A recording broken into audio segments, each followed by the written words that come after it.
series at home.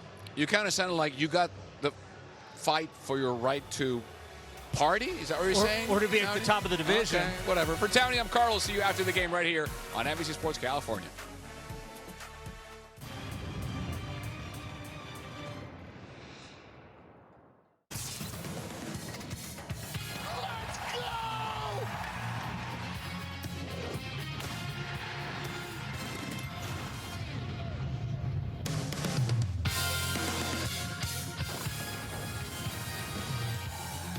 Man, it is great to be back at home after a successful AL West road trip. The Kansas City Royals come to town to the 916 here at the ballpark in West Sacramento. Fans are ready to go, and so are we for a fun week of baseball. Hello again, everybody. Alongside my broadcast partner, Dallas Braden, I'm Chris Carey. And Dallas, the talk around the league is Carlos Cortez, the reigning AL Player of the Week. What a revelation he has been. He's been incredible. Anytime you lose a guy like Brent Rooker for any amount of time, whether it's extended or just a short burst, fortunately, like we've seen, you wonder where you're going to come up with that type of production. We're talking about a guy with 30-plus homer potential year in and year out. Well, enter Carlos Cortez, your American League Player of the Week. And anytime you walk up and you're hitting the baseball the way that Cortez is to all fields with power, we're talking about a guy who's hit over 500 over this 7-game hitting streak, a career-high 7-game hitting streak. You have to love what you're seeing from Cortez right now. The A's have to turn focus now to a Kansas City Royals team that has won 3 straight against the Los Angeles Angels of Anaheim. They swept them. Now they come here to the ballpark in West Sacramento. They've had their struggles on the road, but they're facing a very good A's team as well. The crown for the Royals, maybe a little tilted to start the season. Probably a bit of a slow start, slower than they would have liked. But when you start to get back on track, you start to see the promise of this Royals club. And you're right, Chris. In Anaheim, you started to see it kind of all come together. They outscored the Angels 29-13 over that 3-game sweep. They did a phenomenal job of putting the bat on the baseball, hit over 300 as a group. You saw some power, 5 home runs as a group. And how about the bullpen? Just 1 run allowed by that bullpen in that series. They're starting to put it all together. The A's hoping to continue their winning ways against an American League opponent, this time at home at the ballpark in West Sacramento. We're excited for some A's baseball. It's the Athletics against the Kansas City Royals when we return.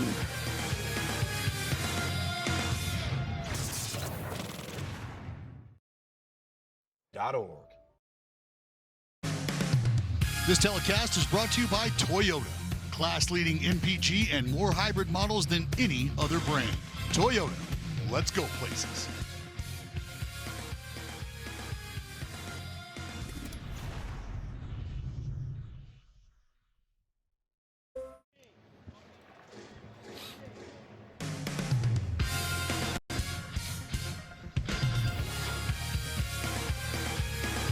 I mean, it doesn't get any better than this, DB. Another gorgeous night in West Sacramento, California. You see more fans flooding in, a new series, a new homestand, the same goal after a very successful AL West road trip. And we talked about how beautiful it is. Game time weather is brought to you by Santa Cruz Beach Boardwalk. 74 degrees, not any wind at all, and 32% humidity. A very comfortable day at the ballpark. Well, I got greedy on the road. I'm going to get greedy here at home. You said it can't get much better. It can. I'll take a boatload of wins. That's what I'll take. And I think this team, Chris, the way they've been playing, poised to do just that. But they will have a tough task in front of them against a hot Royals team as of late. Aaron Savali leads his squad onto the field in front of this West Sacramento crowd. The Athletics took both series on the road, one against Seattle, one against Texas, and they have higher aspirations at home. Now a very real chance to take care of business against this Royals lineup starting tonight. It's Michael Garcia leading off, then Bobby Witt Jr., the superstar shortstop, Vinny Pasquantino, then Salvador Perez, Jack Caglione, Lane Thomas, Isaac Collins, Nick Lofton, and Kyle Isbell. It's going to be right-hander Aaron Savali on the mound tonight for the Athletics. It's the 6th start of the season. We saw Savali up in the Pacific Northwest last time on the mound. 5 1/3, 3 earned runs, just 1 walk. He is a commander of the baseball. Punched out 5. And Chris, they'll be going up against the Kansas City Royals team, who I think over the last 3 ball games, again in their series against Anaheim, showed the ability to put the bat on the ball. They flexed a little muscle, showed some power. So I think Savali, who's a guy who doesn't necessarily miss a ton of bats, but is able to miss the barrel, I think we're going to be in for a good one tonight. Aaron Savali has seen a good bit of the Royals. He'll rely on this defense behind him tonight. Starting in the outfield from left to right, it's Soderstrom in left. Geloff gets the start in center, and Colby Thomas in right. Daryl Hernandez at third, Kurtz at first across the diamond, with Wilson and McNeil up the middle, then Shea Langoliers behind the plate. For the righty, Savali out of East Windsor, Connecticut, and Northeastern. So Savali with a lot of experience against this Royals team. Another guy who's seen the Royals quite a bit, Mark Kotsay, in his career.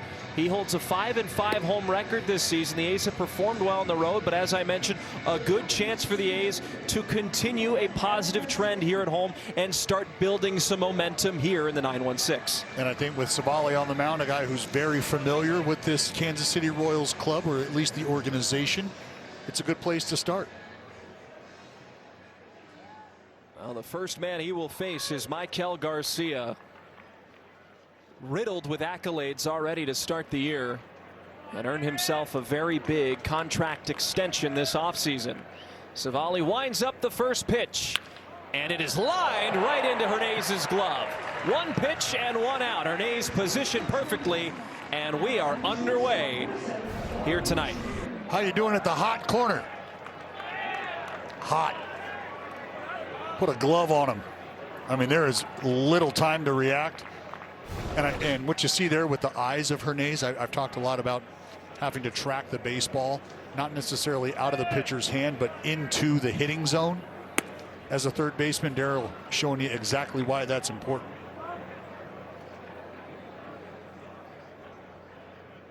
So here's Bobby Witt Jr., many believe the best shortstop in all of baseball. He'll get underneath it and pop it up. Shallow center, retreating McNeil. Now it's Wilson to call him off, and in the sunlight makes the catch for a quick second out. Umpiring crew tonight, starting behind the plate, it's Sean Barber calling balls and strikes. John Libka at first, DJ Rayburn at second base, and the crew chief James Hoy is at third. So 3 pitches and 2 outs. It's exactly what you want if you're Savali, and he contends with the Pasquatch, Vinny Pasquantino now. And a first pitch strike, 0-1. Well, Pasquantino, RBIs in 4 straight games, about a 160 average through 27 games, on a slower start to begin his year for Kansas City.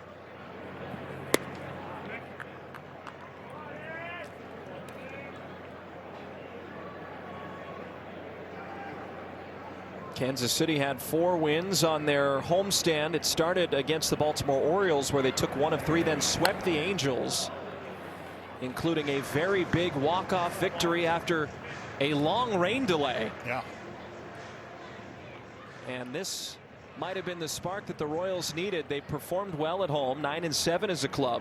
On the road, it's been a little less desirable, 2-10 away from Kauffman Stadium. Yeah, that is tough. It's tough to tread water in any division, and I think they would like to do so, especially that fellow right there, Matt Petraro, because you feel like the division year in and year out is up for grabs, at least at the beginning of the season.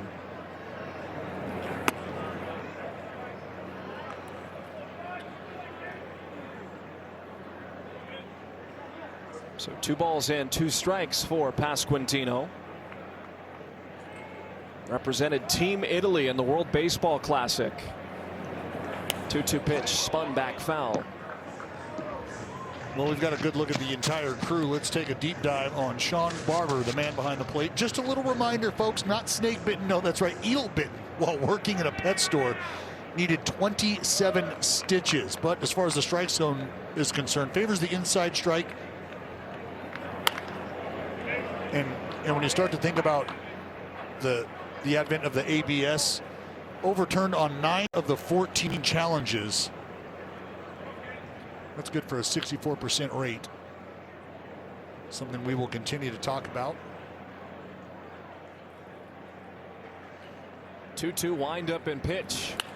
Pasquantino gets it high in the air to right, on the run. Thomas by the line, and it is foul. Just foul as it hooked to the right of the right field foul pole. Yep, Pasquantino just a bit out front. And I think we've seen what I was talking about here unfold early. Garcia with a first pitch line out, then Bobby Witt Jr. Weak contact on a cutter. Just a lot of off balance swings early. 2-2 pitch. Now flies it to left. Long way to go for Soderstrom, and it goes foul. So 11 pitches for Savali. The most strenuous at bat for him has been Pasquantino. 8 pitch at bat after getting the first 2 outs in 3 pitches, Dallas. Well, and he's, as far as Pasquantino is concerned, has seen all 3 fastball offerings. He's seen a curveball as well. And from a hitter perspective, look, the more you can see and the earlier you can see it, you feel like the better off you are, not only in the at-bat, especially an extended at-bat like this, but later in the game. The next 2-2. Another foul ball. And when you get 2 quick outs like we've seen Savali do here, and now you're sort of evening things out in terms of the inning per inning workload. Pitch number 13 on its way.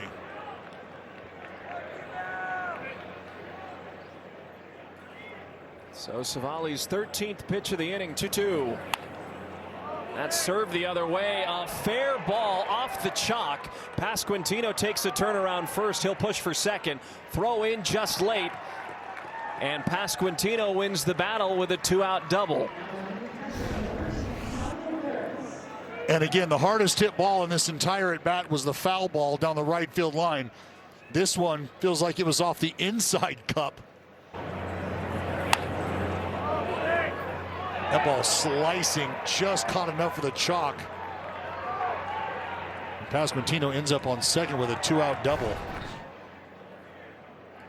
Here's the 9-time All-Star Salvador Perez. He's first pitch swinging, fouling it back. 9-time All-Star, World Series champion, World Series MVP, 5-time Gold Glove winner, 5-time Silver Slug Award winner. This guy has a very strong chance to be in Cooperstown almost immediately after he retires. Well, there's no doubt that the trophy case is full.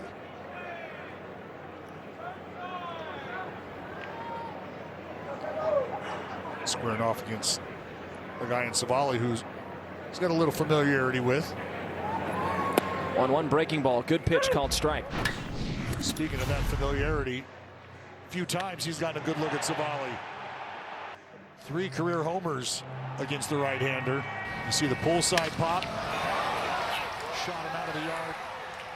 Backside a couple times.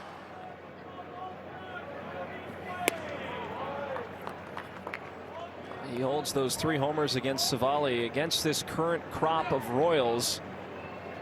As you can see, 7 for 21 against Aaron Savali with 2 doubles, 3 homers, 4 RBIs.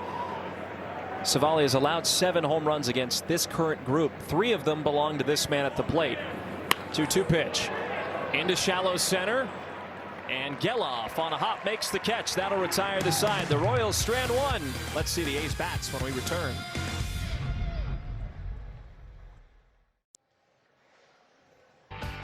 No score time to take a peek at the A's bats. Starting with Jacob Wilson with the lefty on the mound. It's Langeliers and Kurtz to follow with Rooker, Thomas, Soderstrom, Geloff, Hernandez, and McNeil. Give it to Lesty. Kansas City Royals going to send the left-hander Chris Bubich to the mound this evening. 6th start of the season. Chris hasn't had a ton of work under his belt on the road. Has pitched well, I think, since bouncing back from Tommy John surgery a couple years ago. And this is a left-hander who I think is poised to continue to raise his game to the next level. It feels like start in and start out, you see just a different side of Chris Bubich in terms of attacking, how he attacks. This is a guy who's got a kitchen sink worth of offerings: changeup, four-seam fastball, sweeper, sinker, slider. First pitch, and Wilson is ripping at it. 0-1. And that's something he did a good job of last time out against Baltimore. 15-24 first pitch strike rate.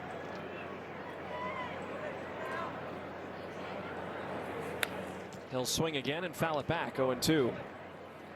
We're talking about a guy who, look, 4 out of the 5 offerings I mentioned, 29% or higher whiff rate on 4 out of your 5 pitches. That's what we call some swing and miss. 0-2, climbs the ladder, and Wilson fouls it off. Kansas City's defense looks like this tonight. It's Lane Thomas in left, Kyle Isbell in center, Jack Caglione in right. Gold Glovers galore on the infield. Mikel Garcia at third, Witt at shortstop, Lofton at second, Pasquantino at first, and then Salvador Perez, who has 5 Gold Gloves behind the plate.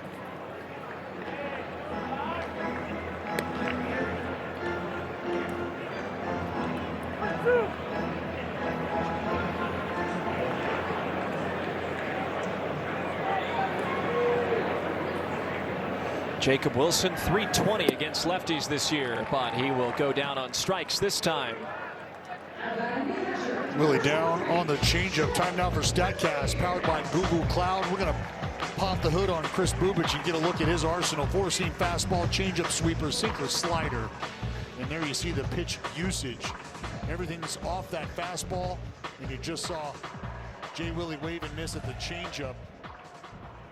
And folks, it is a good one. 36% whiff rate on that change piece.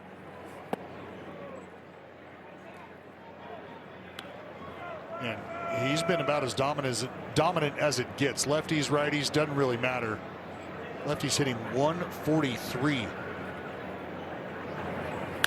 That's laced into the alley in left center field and dropping fast. And it will drop down for a hit. Shea, a 1-out single. And that starts the A's offense in the first.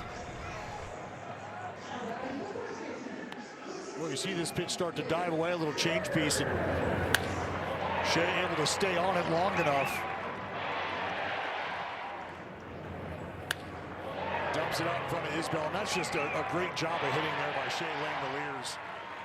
You know you're going to get a different pitch in a different location. It feels like every offering from Bubic. Just trying to stay back, give yourself a fighting chance to get to the ball.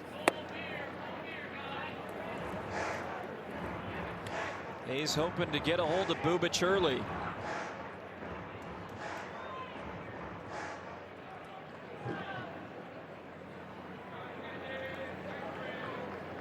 Short lead for Langoliers. Bubic to the plate. And it is a called strike on Kurtz, 1-1, who his keen eye at the plate has been something to marvel at over these last 16 games. Has walked in each of his last 16, an A's record. From the stretch, ball and a strike. Taken outside, 2-1. Well, this is what you're talking about, partner. On base in each of the last 16 games via walk, longest in MLB since Barry Bonds back in 2007, 17 straight. Infield playing Kurtz to pull. Down low, 3 balls and a strike. And the Rangers, in his last at bat of the game, said, you know what? I don't think we want to deal with the big fella. They put out 4 fingers and gave him the pass to first base, and that's how number 16 came about.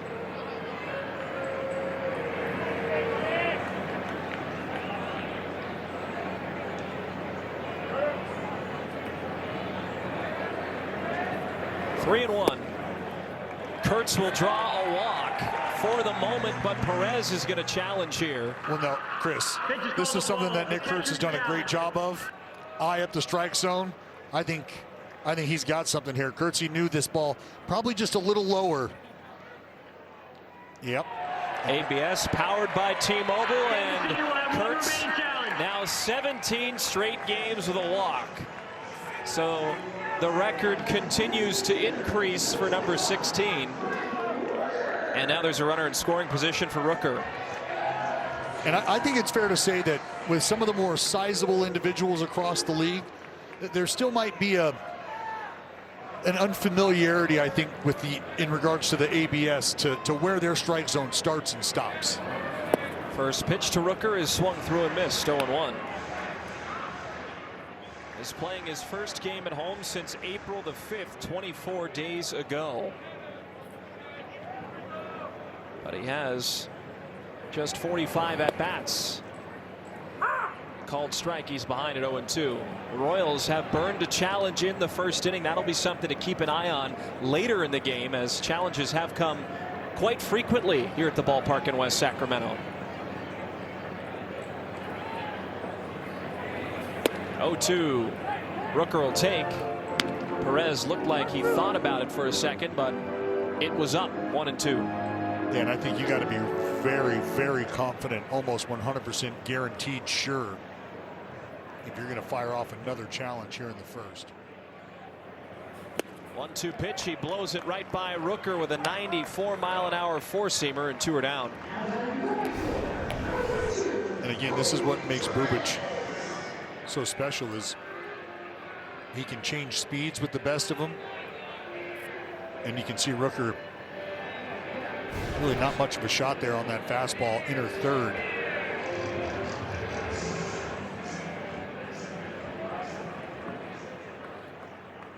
Here's Colby Thomas. And a big swing and miss on a changeup, 0-1. And that speaks to how good the changeup for Chris Bubic is, and it's something I wanted to highlight. Because anytime you can throw that pitch, first pitch, to a hitter you're seeing for the first time, you know, a lot of folks ask the question, well, what are you changing up off of? Because you haven't seen anything else. And here you see him double up. But it's a selling of the arm action, and it's a combination of the lack of velocity and movement. And Colby, seen it the second time out of the hand, able to hit the brakes. Ball and a strike to Thomas, and a big cut on a high fastball.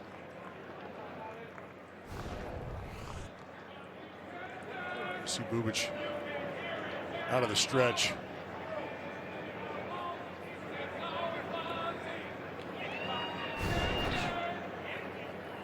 One-two pitch, punched foul. Kind of a longer arm swing, but gets it back up quickly. And for Bubic, again, part of the command is what impacts part of the deception. If he's constantly around the strike zone, it makes it tough for these hitters to differentiate whether or not it's going to be a ball or strike. You got to make swing decisions. 1-2. That's close, but no cigar. 2 balls and 2 strikes. Very close. Well, this is an A's club that's hitting .213 against left-handed pitching this year entering play. But .250 is a club against or with runners in scoring position. They have that opportunity with Langoliers on second.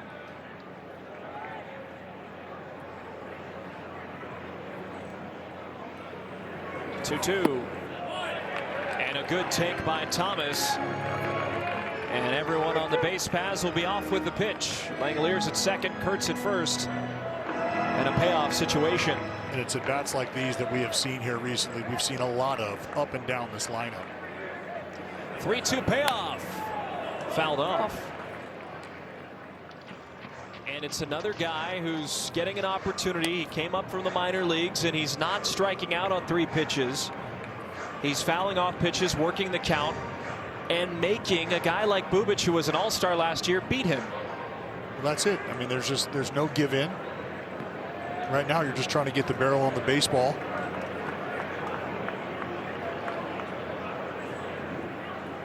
Three and two once more. Thomas takes and loads up the bases for Soderstrom. What a plate appearance from number 32. Outstanding. Outstanding. Able to spoil a couple tough pitches. You're able to lay off a couple close pitches. Bubic here going back to that changeup, and that's something to keep in mind. You know, now you're talking about a guy in Colby Thomas who has seen that changeup 3-4 times in his first at bat. So out of the hand there, 3-2. Got a pretty good idea of what you're picking up. Soderstrom swings on the first pitch and bloops it out of play, foul. And Chris, this is where we talked about Bubic really, frankly, dominating left-handers. Just 143 against the lefties coming into the ballgame today. Had only faced 22 left-handers through his first 5 starts. That's the second fewest lefties seen behind Garrett Crochet with 20. 0-1, another foul ball. Does it surprise you at all? There are 3 left-handers in this order against Bubic tonight. Not at all, because I think what you have seen from Nick Kurtz is a guy who's swung it well so far this year against left-handers. Tyler Soderstrom, who is, I think, continuing to get better and better in terms of seeing the ball from the lefties, and Jeff McNeil, super contact guy. And the fact that you see how Mark Kotsay is deployed and you're spaced out, right? You've got a couple righties in between each and every one of those guys.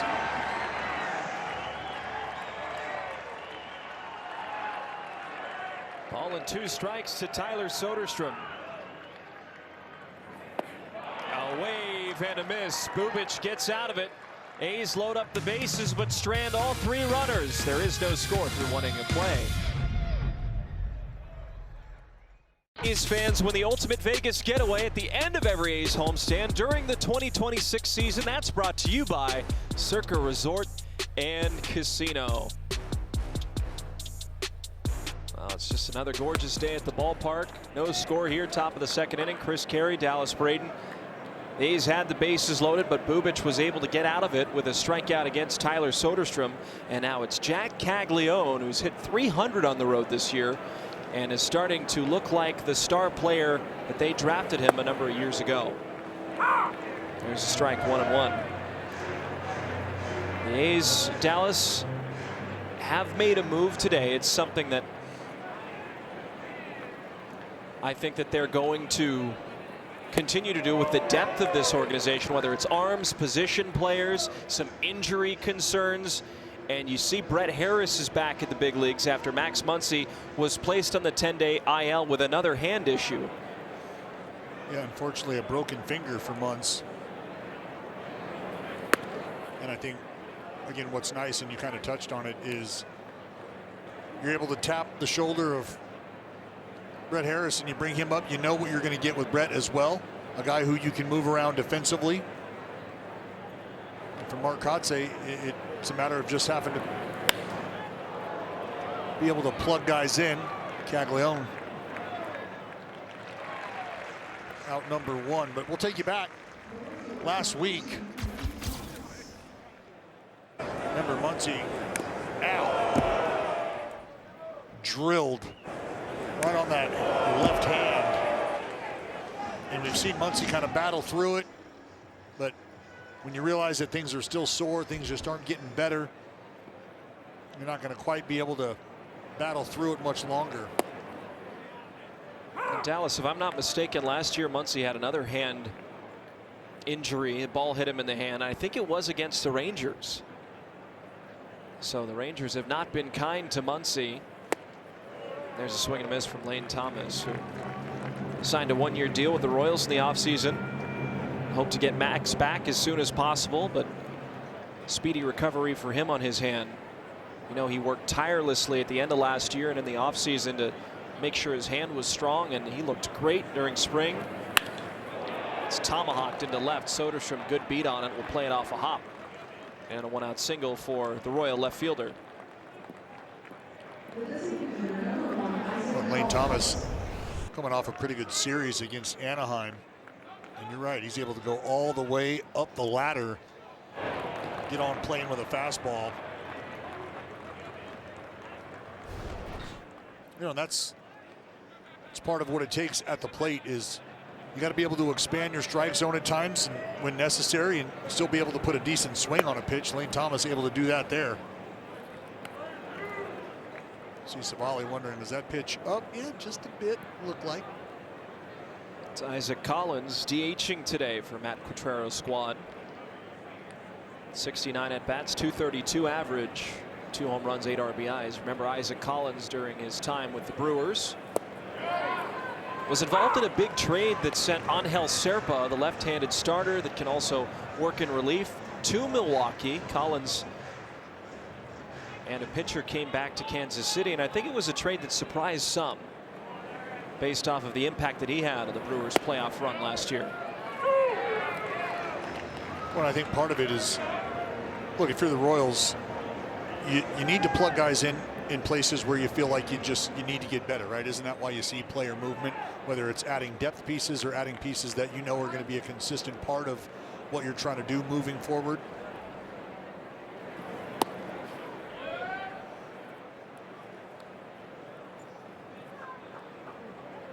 think a lot of folks felt like, you know, this Royal team had a shot coming out of the gate to make a little more noise than they have here recently. But I think a lot of folks also feel like what they saw in Anaheim is more emblematic of who they are.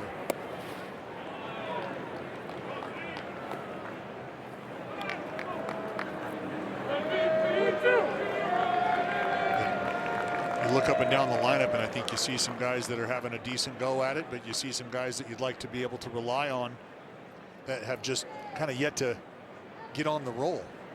3-2, runner going. That's left in the air to deep right field. Thomas is fighting the sun, going back, still going, making the catch at the warning track. And there is the second out.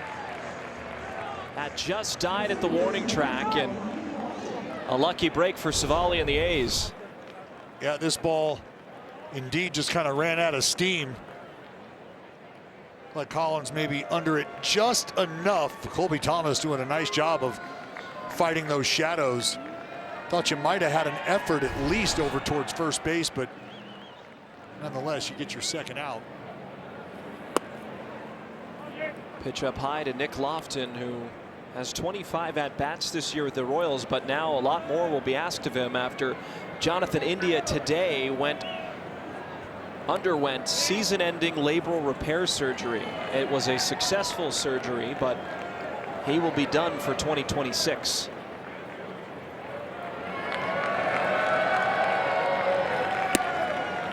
And that's tough because you feel like, again, a guy in India, somebody you want to be able to rely on, somebody that you have hopes for being a big part of the production that you're looking for if you're the Royals. 2-0, runner going again. Throw down from Langoliers on a hop to second, and Lane Thomas is able to beat the throw. So stolen base for Thomas.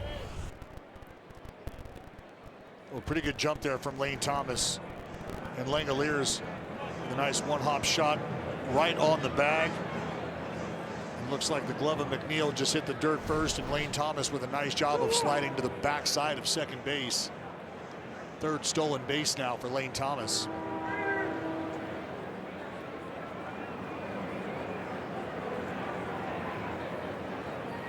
Two on the ground is short. Wilson's got it, throws to first, and that'll retire the side. So we'll go back to the A's bats. Geloff leads it off with no score.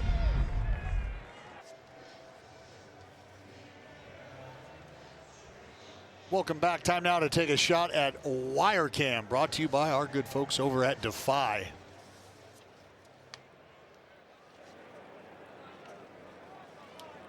A lot of beautiful angles we are constantly treated to.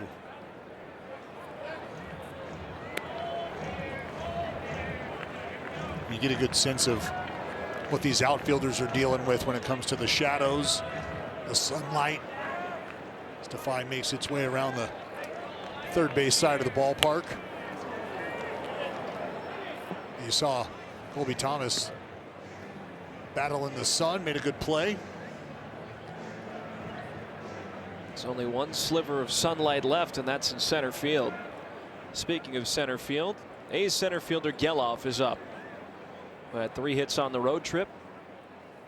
On one pitch, high and away, 2 balls and 1 strike. Getting consistent run in center field now, I'd say, with the absence of Denzel Clark due to injury. Well, speaking of outfielders, there's Cags, Jack Caglione in right field. Remember, Colby Thomas just a half inning ago making that play, battling the sun. So no more on the changeup. No more sunshine on their shoulders.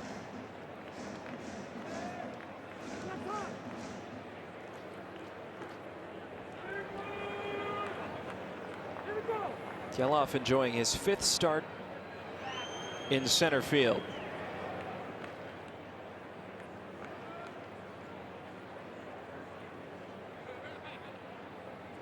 Two balls and 2 strikes. Spins it back foul. And I just hope folks truly appreciate what it's taken for Zach Geloff to come back up to the big leagues and find himself starting in center field, a premium defensive position. I mean, you have to understand what kind of an athlete it takes to do that. 2-2 pitch. Up the third base side. Geloff hustling up the line, and Garcia will put it in his pocket. Infield single for Geloff, and that's how the second inning will start for the A's offense. Well, again, against a tough left-hander, and Geloff just 1 for 9 against southpaws coming into tonight's ball game. You spoil a couple pitches, you get one that you like. Maybe you don't get the barrel on it, but you'll take a swing and bunt if it means you're on first base. We've seen Geloff aggressive on the base path in his time in the big leagues. Something to watch here with Chris Bubic, left-hander, on the mound. Pitch to Hernandez, toward right but foul.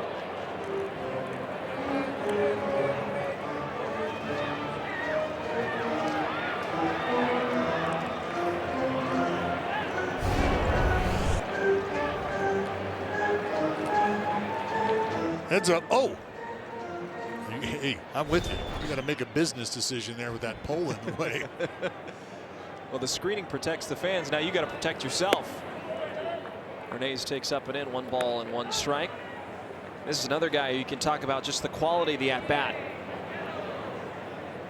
Well, Darryl has been a guy who I think has been extremely patient in terms of playing time, and it's tough to get into a rhythm when you might not have that consistent playing time. But being able to rely on an approach that doesn't stray, I think is a key to the success that we've seen him have at times.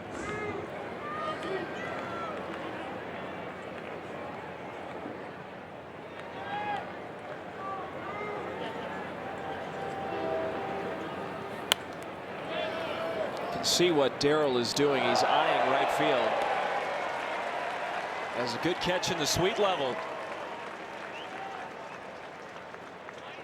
High fives all around. Seen some good catches here. I'd put this West Sacramento crowd as some of the most athletic in all of baseball. What say you? High in the air to left. But Thomas will make the catch for the first out. Well, today's social poll question presented by Toyota is, what's the most impressive A's storyline this month? Is it Cortez's breakout? Is it Kurtz's walk streak? Is it that Langoliers is leading the team in home runs, or the A's being first place in the American League West? Scan the QR code to vote now. And I believe that each and every one of those options is linked. You talk about the A's being in first place. Well, what's it going to take? You got to score runs. How do you score runs? You need base runners. Enter Nick Kurtz on base in the walk streak. We know how this offense has generated runs in the past, and in a large part due to the long ball. Shea Langoliers leading the team in homers. Unfortunately, you have a guy who's right up there at the top of the list in terms of home run total year in and year out for this club, and Brent Rooker. You lose him. Plug in Carlos Cortez and the breakout that we have experienced. So I think you could draw lines to each and every one of those options. From a storyline standpoint, as McNeil looks back at the umpire, Sean Barber didn't like the call. I don't think anybody could have expected Rooker to get injured early in the season. He's been such an Iron Man of a player for the A's, but Cortez being able to take over that opportunity and replicate what Rooker has done over the course of his A's career now, albeit a small sample size. Not only replicate it, but just get on base, not strike out much at all, has been a really welcome sight for not only Rooker, but this A's team that needs that type of spark, because that man is the heart and soul of this team. Oh, no question. 1-2, McNeil flails it back foul. And something that folks at home aren't going to know about or see, some of the stuff that I get to see firsthand, is just the encouragement that Brent Rooker provides his teammates. And when you have a guy like Rook who's on the road while he's on the mend and is still able to have an impact, there's a lot of value in that. You know, there's a lot of talk about Juan Soto during his injury. not necessarily communicating with the club while the Mets were really struggling, right? You lose 10, 11, 12 ball games in a row, and you don't have that veteran leadership voice. 2-2. Tapper back to the pitcher. Bubic will spin and deliver an underhanded toss to first. Let's hear a quick word from our friends at Jack in the Box. Get my new Smash Jack Sliders Munchie Meal for a chance to win $75,000. Welcome to Jack in the Box. So despite the 2 outs, Dallas, Jacob Wilson comes up with an opportunity that has him salivating. A runner in scoring position, 2 outs. This guy is a merchant when it comes to these opportunities. Well, he is. And I mean, really hitting just over 240 right now with runners in scoring position, but I think we'll continue to see that number ratchet up as these opportunities continue to present themselves. Gelof provides his speed at second and a pitch high, 1-0. Something to also keep in mind, DB, is this is Bubic's second road start of the year. He made one previous road start, and that was against Detroit.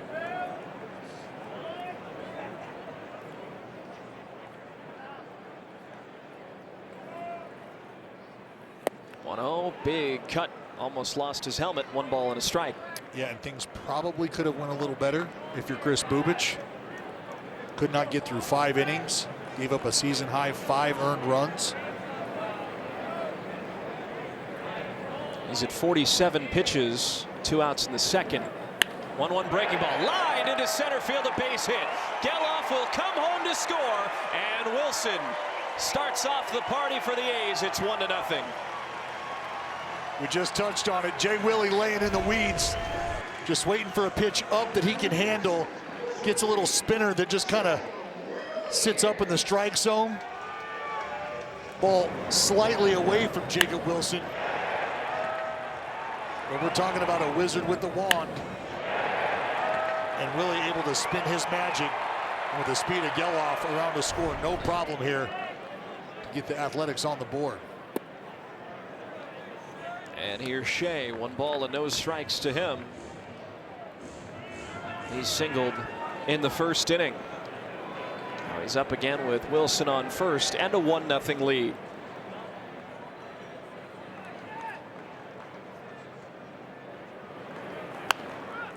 Grounded to the first baseman, Pasquantino. He'll step on the bag, and that'll retire the side. But Wilson drives in the first run of the game, and the A's lead 1-0.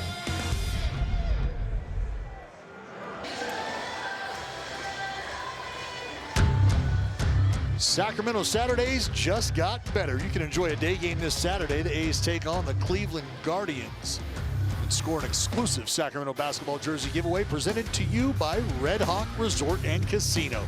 Grab your crew and lock in your seats at athletics.com/promotions. We'll see you here at the ballpark. So not only have the fans been decked out with a giveaway hat, a giveaway Sacramento jersey, some other fun stuff. Now they're getting into the basketball space. So when you want to dominate the hardwood, you got an A's Sacramento basketball jersey. I can't wait to sport it. You and me, you know, we go on the hard top and shoot some hoops. I mean, you were all street. Oh You yeah, were 7th grade, right? for sure. Isn't that what it was? I was part of one of those leagues, you know, where you sign up and the coach has to play you. Sure. YMCA.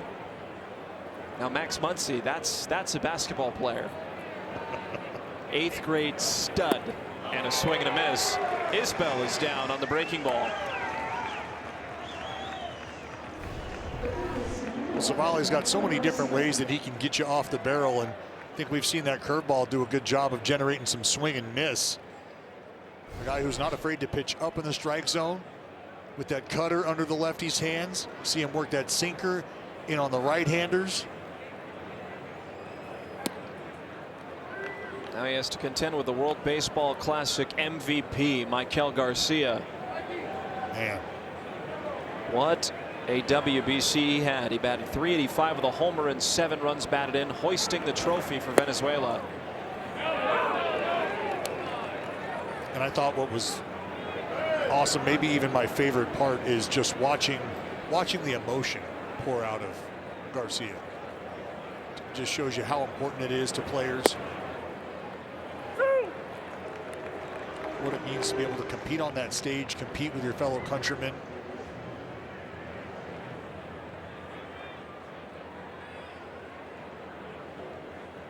Celebrating with his relative Ronald Acuna Jr. as well. 1-2, hard liner, leaping try for McNeil. It clips off of his glove and into right center. And they'll throw behind the runner now, but Garcia scampers back in safely.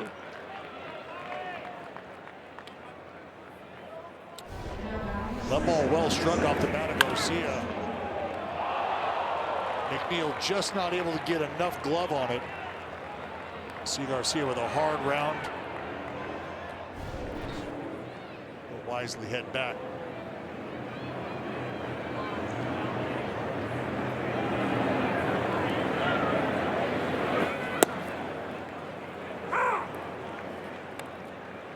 So Bobby Witt Jr. on an 8-game hitting streak.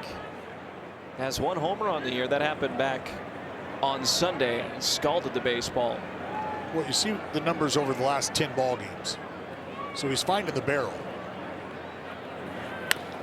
On the ground, deep in the hold, short. Sliding play by Wilson. Goes to second and somehow gets the lead runner. What a play by Jacob Wilson. I mean, Jay Willie had to make a quick step in the hole, go to the backhand. Ends up on the ground, and you know you've got one shot here, and that's to get Garcia at second base. McNeil, again, doing a nice job of closing the gap, becoming a first baseman at second. But this was the only shot that Jacob Wilson was going to have, and you see the replay there, his feet sliding out from underneath him. And that speaks to the body control of Jacob Wilson and the accuracy with the throw. I mean, you lose your footing like that, as Savali checking on Bobby Witt Jr. He does have 9 steals this year. But just watch the feet. See how he kind of ends up parallel again on the ground? You can see it here. Whoop, whoop. That right foot, which he'd be using as a post to throw against, just vacates. And now you just got to rely on the strength of your arm and hope that it's on target. Pasquantino worked a long at bat, ended up having a double. Well, that number just continues to ratchet up. 67 games without a boot from Jay Willie. A glovesmith. That was a how do you do from Wilson, the All-Star, against the All-Star Bobby Witt Jr. Now a high pop-up, but that will go into the seats to make the count 1-1. We got to hear Chris Townsend say it, you know, in the stadium. Strawberry, the in-stadium host, interviewed him, and he said it's quite the opportunity to see 2 of the best shortstops in the world go toe-to-toe, and their skill sets being uniquely different, but somehow all of the attention and acclaim is still falling on both of them, even at their young ages. And rightfully so.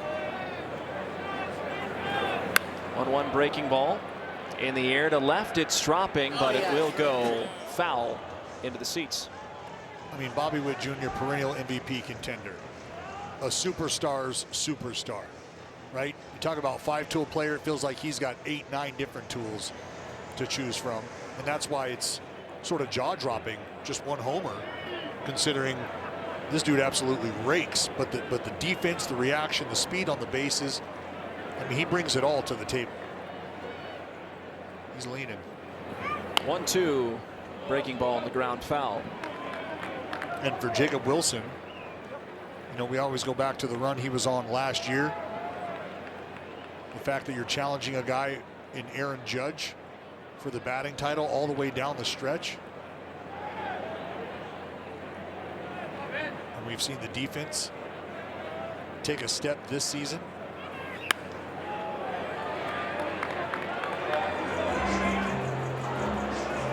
Pasquantino, just another irritating at bat. You're looking at Kurtz and Jay Willie, 1 and 2, rookie of the year. Bobby Witt Jr., pretty good player his first season. That's a real treat. That's a great shot. Look at those three guys, the future of their respective organizations. 1-2. Witt's going. Throw down from Langeliers is a touch off target. Bobby Witt Jr. has his 10th stolen base. And you talked about him being a five-tool player. Here's the run tool on full display. Well, not a bad pitch to run on either. Breaking ball down. And with Wilson having to reach back across his body, just no shot to get the speedy Witt.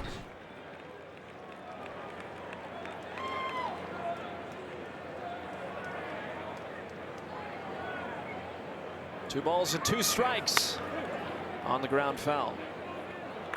Oh, ate him up. It's all right. We've got a lot of ball game left. Oh. Hey, I don't know if Josh should be chuckling. Those baseball gods have a way of getting back at you. Josh already wore one earlier this year. He did. He's a trooper. 2-2 pitch, high and away. But you saw that note there at the bottom. 158 bags. 158 stolen bases for Bobby Witt Jr. since 2022. Nobody has more in Major League Baseball.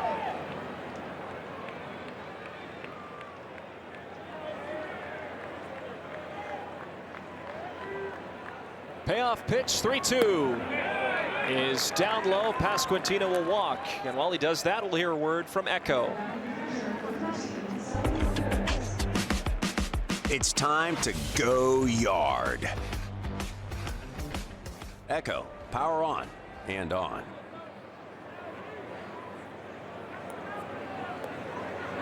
So Savali issues his first walk of the contest. Now first and second with two away, and Perez coming up for a second time.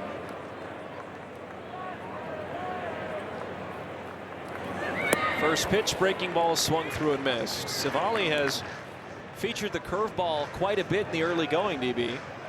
Well, remember the first at bat, Salvador Perez offering it the first pitch. So understanding that he's probably going to be aggressive tonight, looks like that might be part of the approach. He'll get underneath it and foul it off. I figure you do a little recon work, spin one, see if he's still aggressive, which he is. Now ahead 0-2 here. And remember, you see the numbers. We talked about a few of these Royals getting off to a slow start. Salvador Perez being one of them, hitting under 200.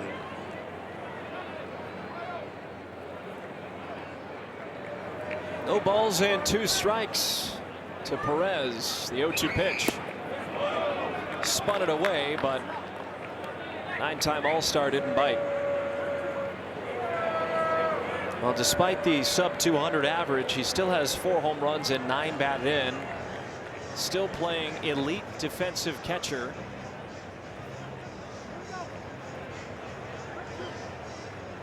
And you see that C on his right shoulder. That's for a reason. 1-2, check swing in the dirt. Witt's gonna push for third, throw down to third, and they got him. Bobby Witt was aggressive. Langeliers able to throw a strike to Hernandez and get the streaking shortstop for the final out of the third. Nice play by Langeliers and Hernandez. Yeah, Bobby Witt Jr. thought he was going to have a play on the ball in dirt. Langeliers bounces out and is able to snare Witt at third.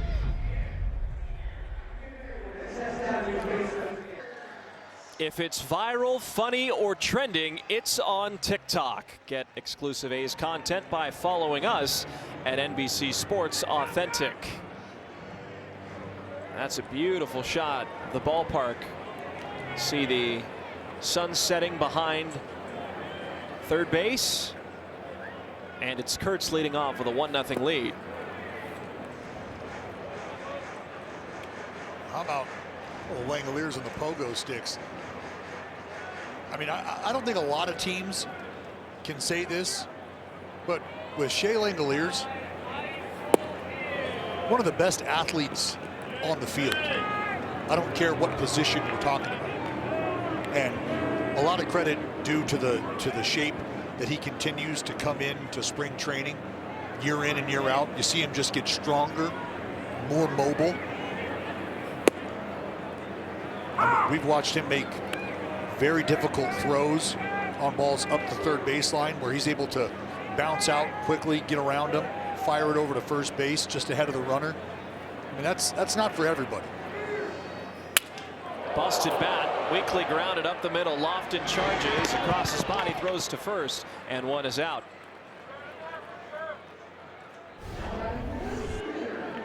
You can see Shea, and you see how he backhands the ball.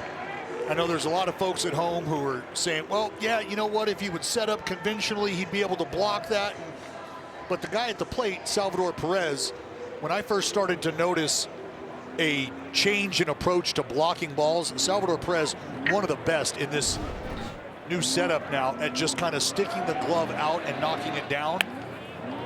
Another chance for Lofton. As opposed to bodying up and letting the ball travel all the way to their chest. And Shea Langoliers, another guy who does an exceptional job at throwing the glove at it, but it's in an effort to knock it down as soon as it gets within his arm's reach. And you're able to make plays like he did right there because you're in tune with the baseball.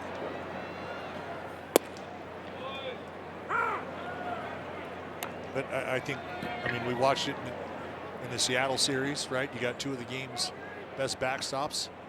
I can say the same here tonight with Salvador Perez in town.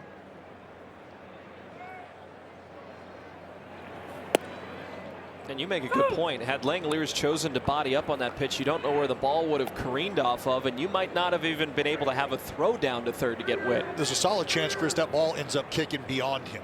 And that's why he's able to get the glove out. You know that. Right, and with a right-handed breaking ball, you know that ball is going to then kick back towards the left. And so what you're trying to do is just get the glove out, knock it down, give yourself a fighting chance to keep it in front of you. Called strike three. Thomas thought about challenging, and that'll retire this side. Bubic gets another strikeout. That's 4 on his evening. 1-0 A's.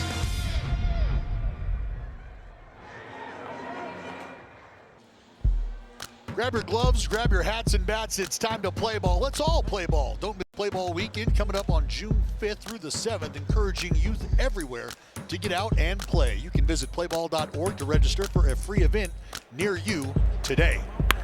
That's a drive to left. Soderstrom back, and that is off the wall, but he plays it very well. Gets it back in quickly, and Perez nearly had a home run, and Soderstrom again a great read at left.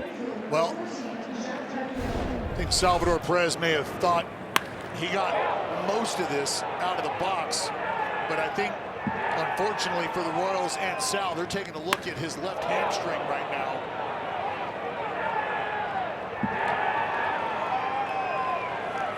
Yeah, he reaches back and grabs it, and I think maybe after realizing that he didn't get all of it, even if that quick little thought of stepping on the gas and getting to second base is what does it, you feel that little twinge, maybe just a cramp, hopefully, I think, for Sal and the Royals. Because of the position he plays, Dallas, he's squatting for almost the entirety of the game and then has to pop back up and swing the bat. I'm assuming there's a little bit of wear and tear on the legs when it comes to that too. At 35 years old, he's been doing this his entire career. Sometimes things like this, I would imagine, happen more frequently to catchers. Well, and look, Sal's just one of those guys where you want to keep him out of the lineup, you want to pull him out of the game, you're going to have to cut one of them legs off, right? Like, it's just, I think it's that simple. But you're right. A ton of wear and tear on that lower half, especially at his age. He's caught a lot of innings, my friend.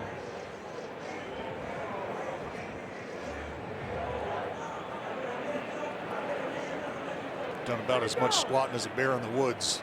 It is in a long, illustrious career. There's the former Florida Gator, Jack Caglione. Fly out to left. And takes an inside corner fastball for a called strike. That big victory for the Royals on Sunday. Caglione had a big hand in it. His second homer of the year was a 9th inning home run off of Drew Pomeranz. Sent the game to extras. Big swing from Caglione. You know, the Royals were down 4-0 at one point. They came all the way back, stormed to respond for 3 runs in the bottom of the 9th inning to force extras. The Angels score a run in the top of the 10th, and then it's the man on deck who put the exclamation point on what was already a very long and arduous game. Caglione pulls the trigger and strikes out on a fastball. 1 away, second strikeout for Savali.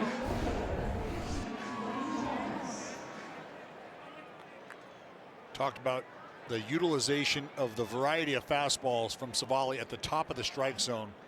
Got ahead with a heater early, started it in, brought it back, and now finishes Cags off with that fastball. Well, this is a man that had a signature moment for Kansas City, a walk-off 3-run home run against the Angels to complete the series sweep at home against Los Angeles, who is sliding right now. Well, what a way to put a bow on a 3-game win streak on a series sweep, right?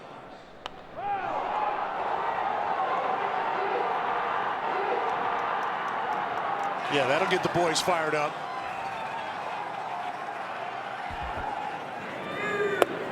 Good breaking ball for a called strike, especially in a game where one of the best starters in the American League, Seth Lugo, went 6 1/3, surrendering 14 hits and 7 earned runs.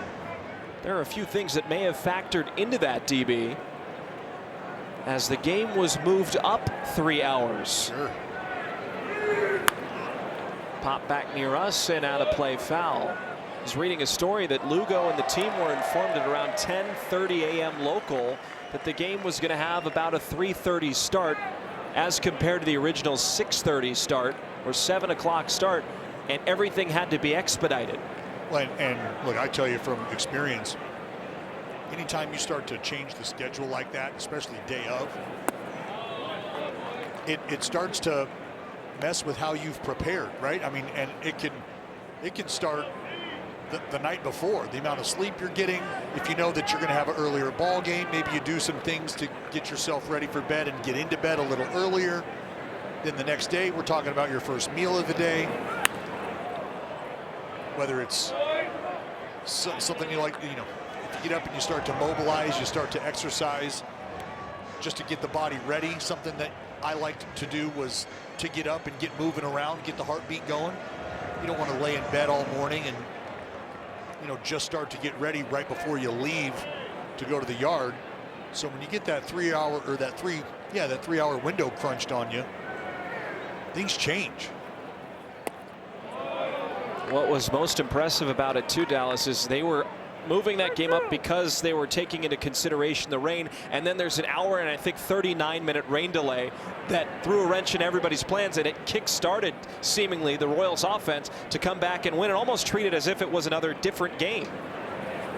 3-2, ground ball to third. Darrell gives ground, goes to second quickly. McNeil on to first, and Thomas is able to beat the wrap at first, but they do get the lead runner Perez at second base. Great job by Darrell Hernandez, and you got to give credit here to the man at the hot corner because he understands who the runner is, right? Not only is it Salvador Perez, but it's Salvador Perez who Darrell just saw grab his hamstring and is probably thinking to himself, I can not only take a step back and give myself a nice clean hop, I know I've got a great throwing arm. I can get it over to McNeil to get that lead runner. Collins, a hard shot on one hop to the second baseman McNeil. He gloves and guns to first, and that'll retire the side. Savali threw 4 innings, no runs against him. First, you're last, right? Or I guess if you're not early, well, you're missing out. Introducing our new pregame perks. Happening this Wednesday from gates open to 6 p.m. Random fans can win surprise giveaways and exclusive experiences, including batting practice, access. We got seat upgrades, autographed items, and a whole lot more. The earlier you arrive, the better your chances are. The early fan wins big. Make sure you're one of the early fans at athletics.com/tickets. It's absolutely something you want to get involved with if you're a fan of the A's. And did I hear that right? Did I hear autographed items? I believe so. Does that mean? Does that mean maybe there's a possibility that maybe Dallas Braden may sign a piece of memorabilia, baseball or two? Sure. I mean, look, if you want to, let's start here. You want a ball? Oh, you have one. You want? I just happen to have one here. You want a ball? Maybe you need a doorstop for your bathroom in the basement somewhere. We got you covered. We got you covered. This ball. That ball, Dallas. That'll go to a fan. Correct. And remember, you get here early, and this bad boy going to you. I mean, you get the idea. Yeah, there it is. I see a little bit of the signature, the blue pen. That's your favorite pen, too. So right on the sweet spot of the ball, you get a Dallas Braden autograph ball and so many other great pregame perks. If you get to the ball game early, of course, this Wednesday, you might get a chance to get a DB51 signed baseball. That is a great opportunity. Maybe he'll get it. Well, he's probably already got tickets. For being honest. Judging by the catcher's glove, he's probably more of a Langoliers guy. I'm more of a Langoliers guy. Understandable. Understandable. Well, I think that's awesome. You know, I mean, there's going to be a ton of different giveaways. The fact that there's kind of surprise giveaways, you're not really sure what the team has in store for you. But that's the exciting part. I know you and I are happy to contribute in any way we can. But remember, the earlier you arrive, the better. Athletics.com/tickets. Get them in you. Oh, maxing and relaxing.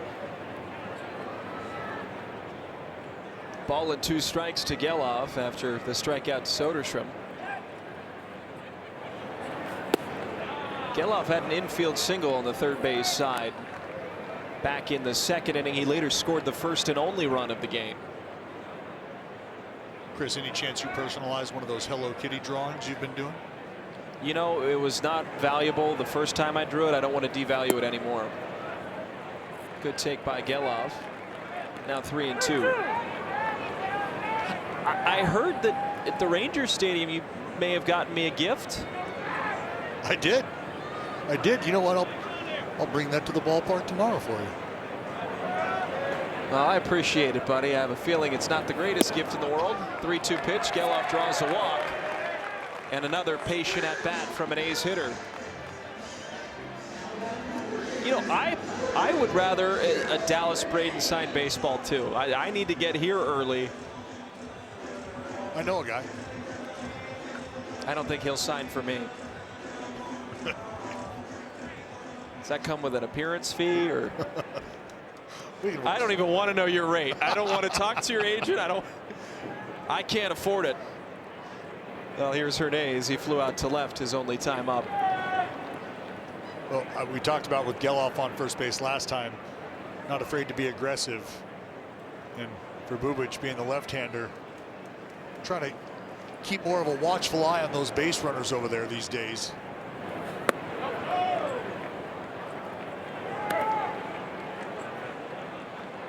Believe it or not, Chris, as a left-hander, Bubic just one pickoff over his first 6 seasons combined.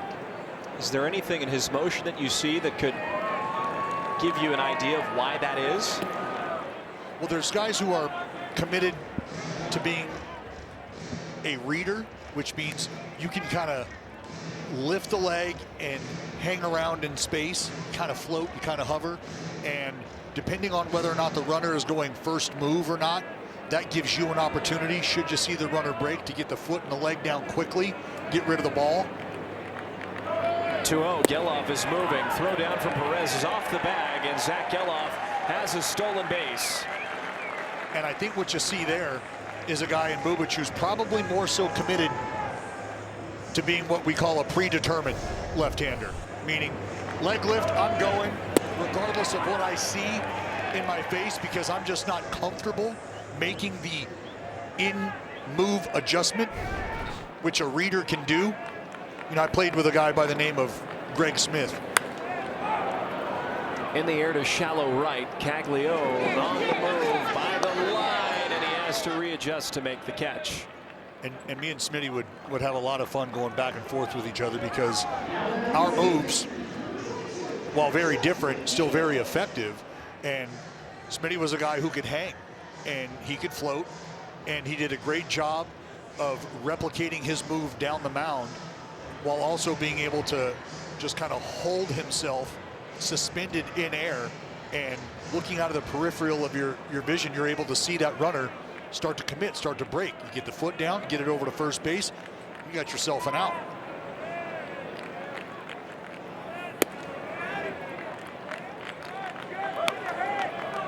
But I think about a guy like Andy Pettit, who, you know, growing up as a left-hander, you see that move, and it was pretty much the same, a move that you, when you look at it, it's not like it varied much, but he did such a great job of, again, mimicking his move down the mound, right, with his head nod, maintaining eye contact towards home. Look out, Mac. Woo.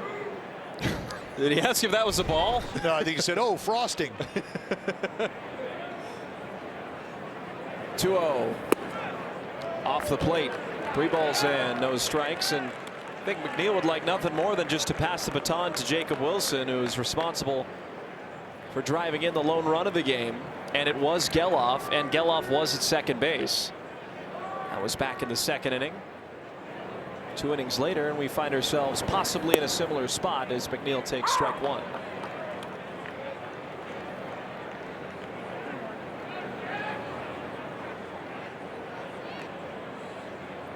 McNeil had 7 hits on the road trip, including a home run. 3-1 pitch hits away, and Jeff McNeil draws a walk. That's now the 4th walk issued by Bubic. Had 2 walks in the first and now 2 in the 4th. Jacob Wilson is coming up, but not before Brian Sweeney, the pitching coach, comes out to have a meeting on the mound, which is brought to you by the injury attorneys of Ashton and Price. We talked about 4th walk issue now. Bubic has had a walk in each and every start this season. Only one of them less than 3. 4 out of the 5 starts, he's issued 3 walks.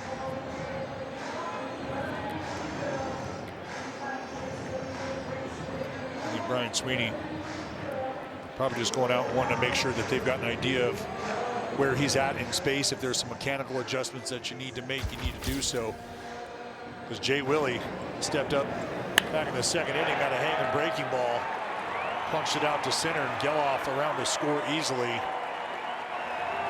The game's first and only run so far.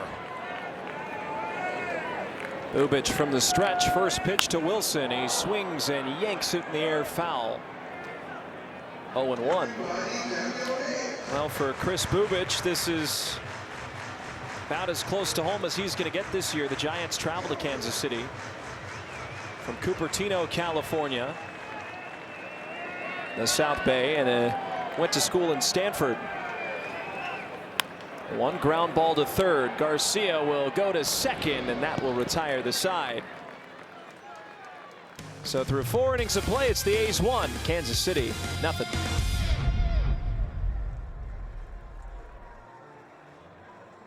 Our teacher award is presented by Provident Credit Union. Go to NBCSportsCalifornia.com/AST to check out Susan Say Lee of Pacific Elementary in Sacramento, as well as the other finalists, and vote for your all-star teacher. The grand prize winning teachers school will receive $30,000, so please vote now. Look at that. She doesn't want to look at that. Those are, oh yeah, I was going to say, those are tired eyes. Tired eyes. You've seen that a time or two at the ball game. Well, look, if you let her know that there's a churro on the way, bright-eyed and bushy-tailed very quickly. You speaking from your parental experience? Your girls are churro girls? Oh yeah. I mean, look, their dad's a churro dad, mom's a churro mom, little baby churros. Do they have a cheat day as well? It feels like every day's a cheat day when you're 12 and under. Here's Nick Lofton, who grounded out to short, his only time up. 2 balls and a strike. That was just Savali's 74th pitch, something to keep an eye on. So pitch number 75 is coming right here and now. Well, Pasquantino's giving him some fits. I think you erase some of those extended at bats. That pitch count looks a lot different, but nonetheless, this is what we've seen with Aaron Savali. Is he's going to fill the strike zone up, he's going to attack you, and I think a lot of people would say if you were going to go out there with Aaron Savali's stuff, you wouldn't necessarily feel like you could attack the strike zone the way that he does. 3-2, and he strikes out Lofton on the curveball. That's been the pitch of poison tonight, it seems, for the Royals hitters. Well, and this is my point. This is a fantastic curveball. It's a strike out of the hand. It's a pitch with good depth. You want it to be competitive. I mean, that's a strike whether Lofton is waving at it or not. But that's what I mean is, you know, he's not getting you off balance with a big-time fastball. But he's got 3 different fastballs that he's extremely confident in, that he can move around the strike zone. He can change your eye level with that big breaking ball. There's your first look at the splitter. He uses that splitter around 8% of the time. Hernandez still playing in at third against the Nevada Las Vegas product out of UNLV, Kyle Isbell. Breaking ball into right. Thomas on the run, diving try, and he got it. Headlong dive, and Colby Thomas makes a Superman catch and right. Well, you could see off the bat, Colby Thomas was tracking this thing the entire way. And it's almost like you watch him pick up speed and outrun the baseball. Talk about closing speed.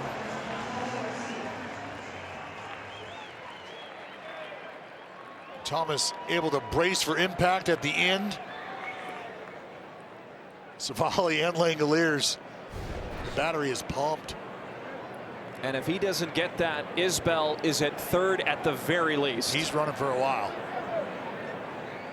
Michael Garcia now takes outside, 1 ball and no strikes. Savali's got to be happy about that catch. Yep, he was. Well, look, off the bat, you know it struck well, and you know that there's going to have to be a big play out there for you. Yeah, Shea. Those are 2 big defensive plays in this game. Thomas's diving catch and right. Jacob Wilson getting that runner a few innings ago.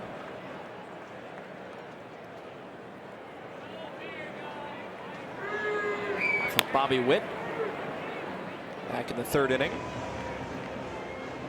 And when things like this come together, you win games. Your working counts, your offense is performing, your pitchers are answering the call night in and night out. Your defense is playing at a premium as well. That's why we've seen so many, team wins. 1-2. There's the curveball. Looping fly ball into left. Long way to go. Soderstrom diving try, and it drops. So Tyler left his feet. Garcia pushing for third. The throw in is late. And Kansas City has a runner 90 feet away as Soderstrom had to go a long way, couldn't come up with it. Well, you can see Sody slidingly shaded up into that left center gap. This ball hangs up a long time, but he's got a long way to go. Gets to it, looks like this ball may have tipped off his glove. See Sody going into that headlong dive. Just under the baseball. And Soderstrom's a little shaken up out there. Yeah, you see Sody, I think it was just the impact. Sody waving him off. Maybe it knocked the wind out of him? Yeah, probably knocked the wind out of him. You saw him hit the ground very hard. What you hope didn't happen is there was a little shoulder twinge just by how he laid out. And he's still grimacing. As a former outfielder yourself in college, how do you just get back to breathing again after that? Well, you just do. You don't have time. I mean, you just got to gather yourself and keep the train moving. Here's Witt. Called strike 0-1. We'll show you the impact again. You see that right arm braced out, and sometimes when that shoulder extends like that, and you can see him start to grimace in a big deep breath. I mean, he had to run a long way. Savali gets Witt Jr. to 0-2. As Michael Garcia at third do the Royals. Big moment in this game, I'd say, DB. Savali's 0-2 wind up and pitch. And the air hit well to right field. Colby Thomas going back, shifting his hips at the track, and he hauls it in for the final out of the top of the fifth. Colby Thomas, 2 big outs, and Savali 5 scoreless. The A's lead 1-0.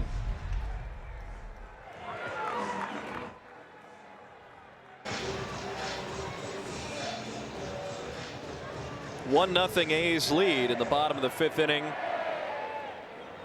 Beautiful backdrop. Again, you've just watched the sunset.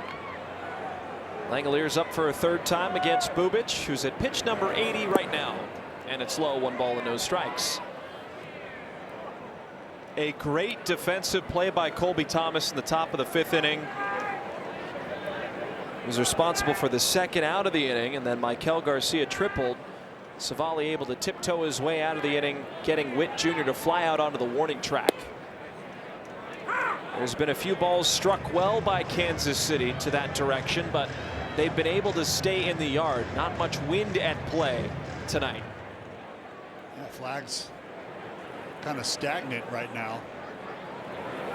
1-1. Dropped into center, base hit. 2nd hit for Shea. Well, folks, the Guardians are coming to town. The A's keep the homestand rolling this week, and you can enjoy a weekend filled with green and gold baseball and a lineup of giveaways, including a Hello Kitty bobblehead, sack basketball jersey, and a sliding glove. So slide on out. Don't miss out on the action and the best collectibles of the season right here at Center Health Park. Get tickets now at athletics.com/promotions.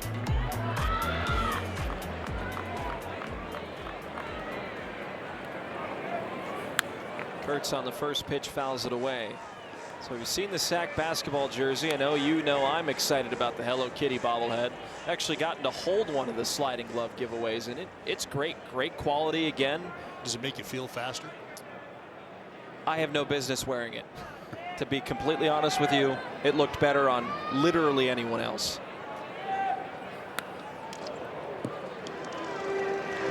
I believe you.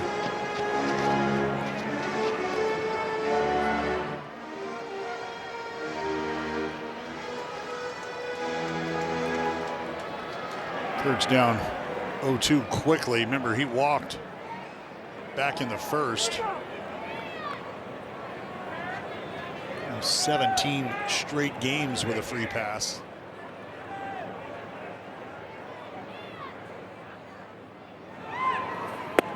Oh, 2 pitch. He's called out on strikes. A good breaking ball on the front door. 1 away. How about this?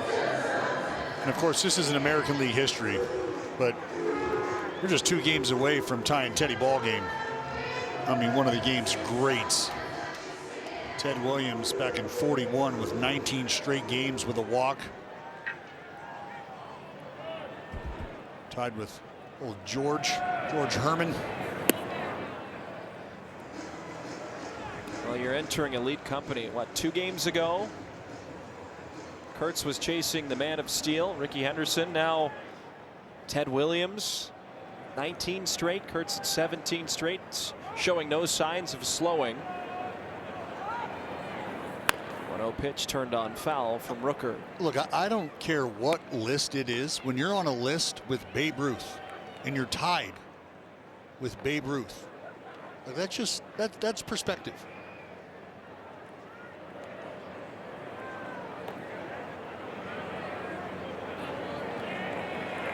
Short lead for Langoliers. Pasquantino holds him on.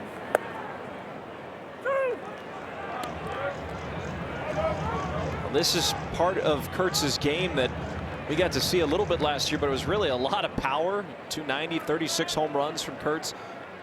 But it was his keen eye at the plate that many applauded when he got drafted by the A's. Well, it was not only that, but I think a combination of what they expected from him defensively as well. And I think it's fitting that we've seen those two parts of his game really emerge here this season and early. I mean, he's made some incredible plays defensively. We just highlighted the discipline. And I think when you come billed as that guy who can slug, but you also put those facets of your game on display, I think a lot of people start to develop the due respect for what you're able to do in totality as a ball player. 3-2. Yeah, you were right about those defensive plays from Kurtz. I mean, how many times have we seen one dig out of the dirt, plays that most first basemen wouldn't be able to make, that literally contributed to taking runs off of the board and wins for the A's they might not have gotten without those plays. Another 3-2 coming. Langoliers is moving. Rooker in the air to shallow left. In comes Lane Thomas to make the catch. Let's go back to the weekend. I think it bears repeating. I mean, we watched him do a multitude of things, just smart plays where he knows the base runner, giving ground, taking ground, mobile, laterally. And, you know, when we were in Seattle, Chris, I asked the great infield wizard, Perry Hill, hey, Perry, guy I have a ton of respect for, and just the work he's been able to do in the game. I wanted to hear his perspective on the play that we saw Nick Kurtz make here at home, the glove flip at home, and he just started chuckling. He said, I watched it live in Dallas. I was impressed because I understand how difficult that play was, and I thought maybe you might have expected him to go to a backhand with a bare hand to get rid of it. You see Hogan Harris starting to loosen up now for the A's. I think Savali's night is done.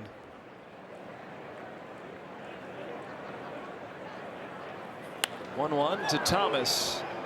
Pop to shallow center. Lofton goes back in the lights. He makes the catch, and that'll retire the side. Through 5, the A's lead by 1.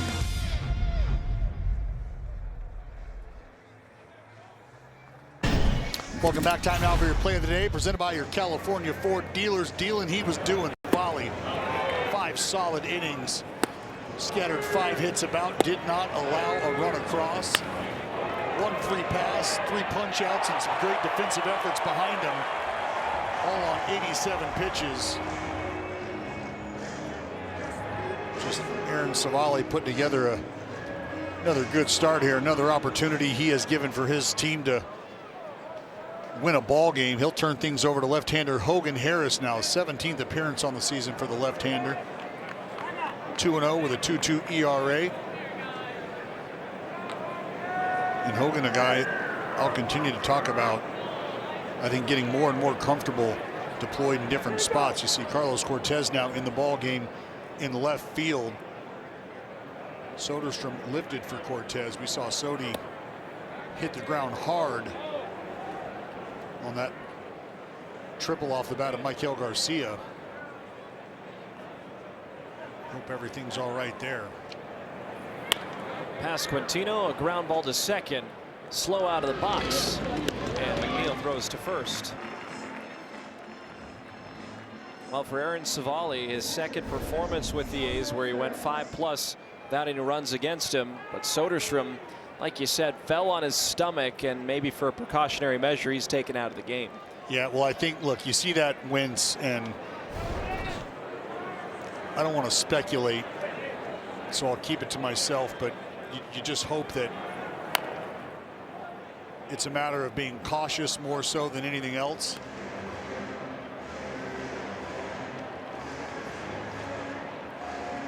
I told you it may have been just getting the wind knocked out of you.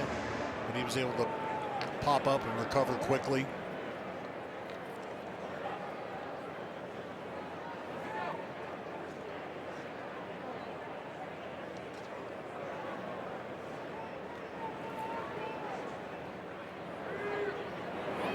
Perez, after a long single that actually hit off the base of the wall, played well by Soderstrom, was grabbing his hamstring.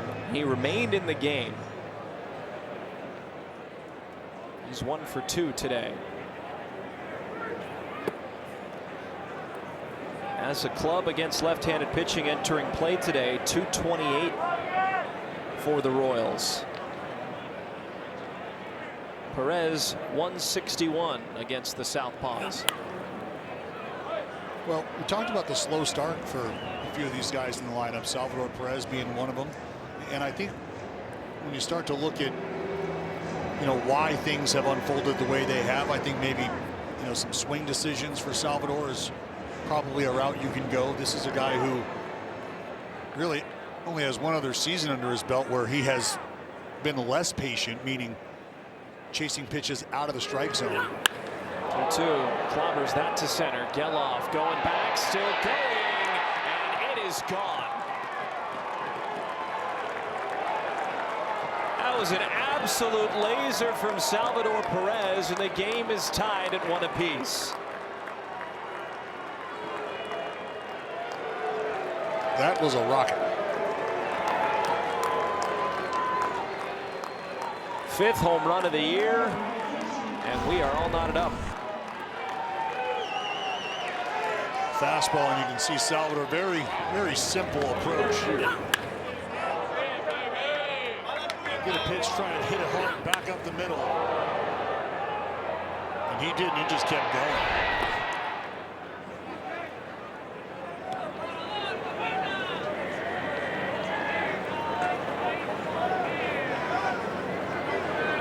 Salvador continuing to climb that list. Total base leaders in Royals history.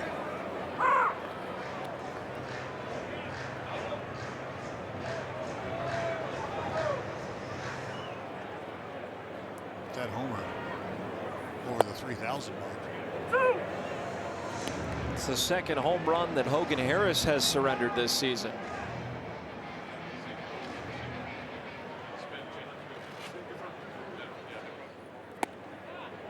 Harris far and away used the most out of any reliever for the A's. 25 innings, surrendering only 1 home run previously. I think you'll take that. Now Caglione at 2-2 will strike out. Great response from Hogan on the high fastball.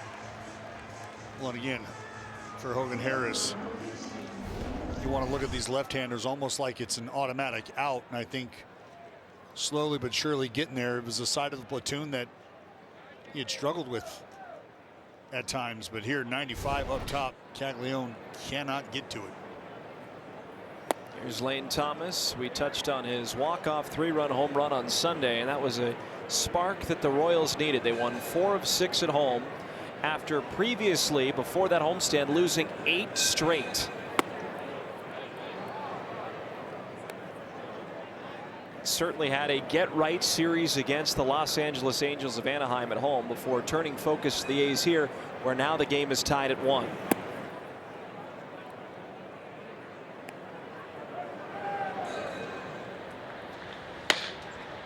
See Scott Barlow starting to loosen up now.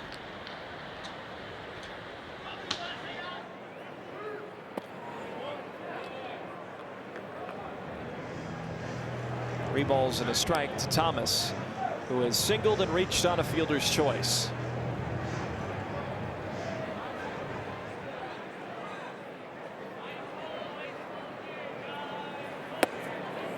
And a loser.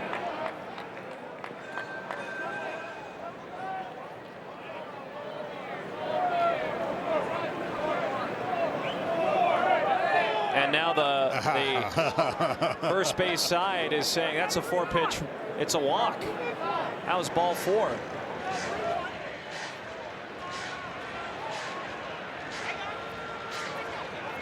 Well, you can see Sean Barber telling McEltrara, hold on, we'll get it, hold on. Let's talk about it.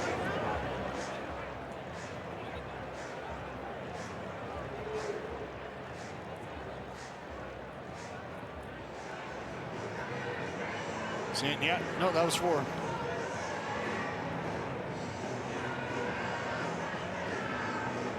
I'm not seeing a clicker in the hand of Sean Barber. I mean, a lot of guys have gotten away from that, but I think that might be a pretty easy way to continue to keep track of. Oh, we do see. Maybe not. Here comes Scott Emerson to talk to Hogan Harris with the switch hitter Collins switching sides of the plate. This meeting on the mound is brought to you by the injury attorneys of Ashton and Price. And Hogan Harris has looked solid against right-handed hitters, but now a switch hitter against Collins, or a switch hitter in Collins, I should say, Dallas. How do you attack this guy? Well, I think this is where Hogan has to remember what he does well. Right, you can pitch at the top of the strike zone. You've got a good fastball up there. You're able to change levels with the breaking ball. And I think if you can move that fastball around, and really you can use that curveball if you'd like as a changeup. Just keep it low in the zone, over the plate, but low.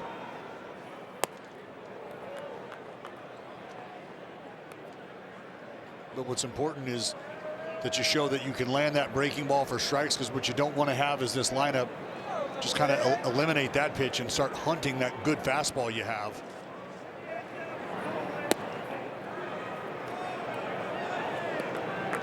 And here behind 2-0, because what happens now is, you know, a guy like Collins looking for one pitch in one spot. That's a fastball up out over the heart of the plate. 3 misfires. It's 3-0. Now Collins 222 against lefties this year. Does have a home run and 5 runs batted in. Game tied at 1 apiece after Harris surrendered a solo home run to Salvador Perez.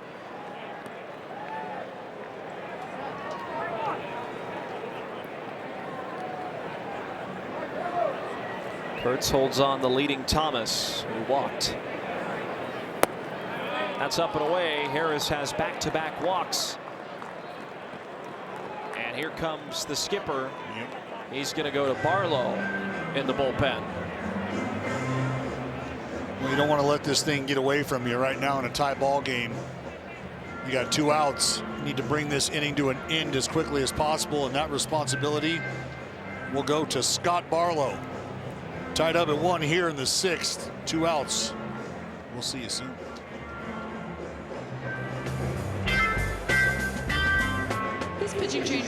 A's Baseball is brought to you by Genentech, official partner of the Bay Area Host Committee. We're back. The A's have a little bit of traffic after back-to-back walks from Hogan Harris. The score 1-1 now in the top of the 6th inning.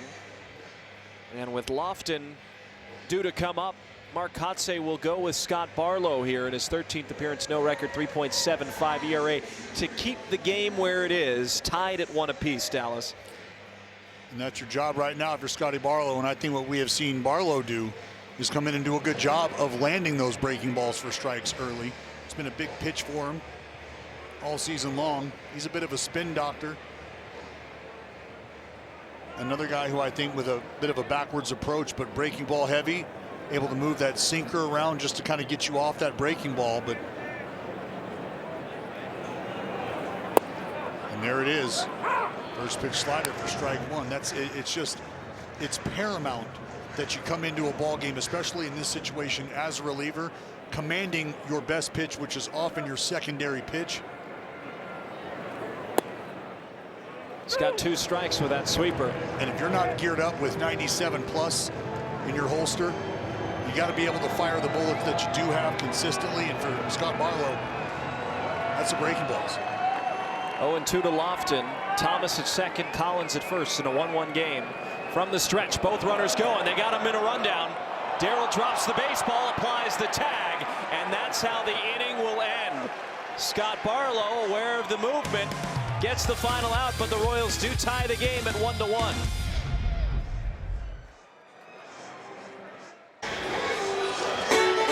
This upcoming schedule is brought to you by Service Champions. Well, after the game tonight, 2 more against Kansas City. Then the Cleveland Guardians come to town this weekend before the A's head to the East Coast to face the Philadelphia Phillies and Baltimore Orioles. Game tied at 1 apiece. Bubic still out there, and he hits Carlos Cortez on the first pitch. And again, Carlos Cortez gets on base.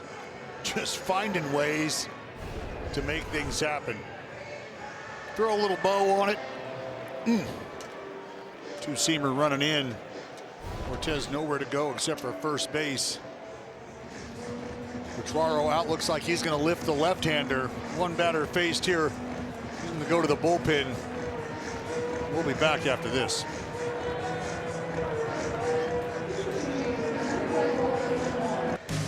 This copyrighted telecast is presented by authority of the Athletics and may not be reproduced or retransmitted in any form, and the accounts and descriptions of this game may not be disseminated without the express written consent of the Athletics.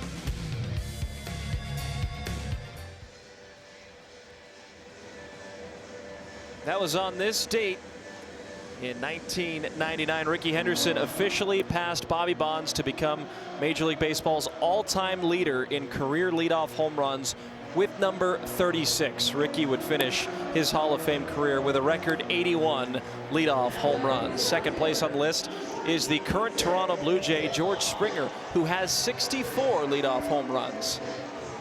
I mean, think about Rickey. I mean, that's half a season's worth of 1-0 ball games in the first at bat. And that was 1989. Excuse me. First pitch into Geloff from the side armor. Schreiber is inside 1-0. 12th appearance for the right-hander. Bit of a struggle for Schreiber. A lot of traffic you see there. The 1.67 whip. And we just talked about it with Hogan Harris on the flip side of this inning. They're trying to limit base runners. You come in late in the ball game, you got to be able to dial in strike one with the secondary stuff. Schreiber unable to do so here. Down 2-0 quickly to Geloff. That's a called strike. 2-1. Remember, Dallas, this is a Royals staff that is 2-10 on the road this year, and they command a 5.71 ERA away from Kauffman Stadium. That's 28th in all of baseball. Not great. 2-1 pitch, hit to second. Massey flips to Witt, Witt to first. And they get a 4-6-3 double play. A very needed double play for Schreiber and a Royals defense that's trying to build some momentum, looking for 4 wins in a row for the first time since August of last year, 15th through the 19th, where they won 5 in a row. Think about that. You haven't won 4 games in a row since the summer of last season.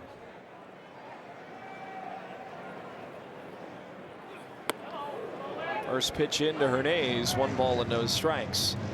Well, it's at this point in the game where Mark Kotsay has not been unfamiliar to playing matchups using some of his bench players. You already saw Cortez come into the game with Soderstrom making that diving attempt on the Michael Garcia triple in the 5th inning, knocked the wind out of him. Hopefully that is the only thing that happened. 2-0 spun back foul. But if more righty relievers in the bullpen are to follow, like the former A. Lucas Ursig, you might see guys like Lawrence Butler grab a bat later in the game.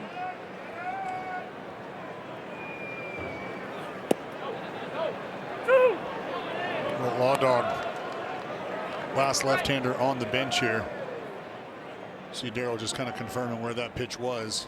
He'll take his time out, a deep breath, and get back in the saddle.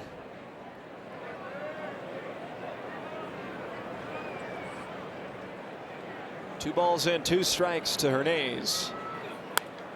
Defensive swing, somehow able to get bat to ball.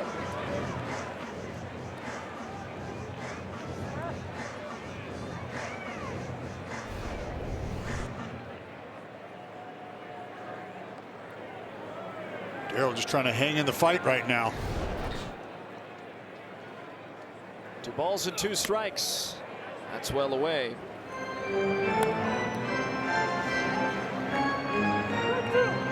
Schreiber's last 3 appearances have all been scoreless outings. He featured twice in the series against Anaheim. 3-2 payoff. Breaking ball in the air, foul. 2 flyouts for Darryl. He's 0 for 2.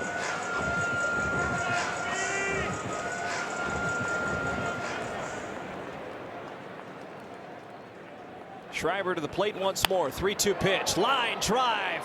Foul. That nearly kissed the chalk, but Hernandez will have to swing away again.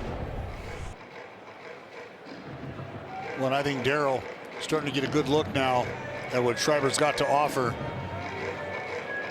He wanted to get a feel for where that slider was for strike 2.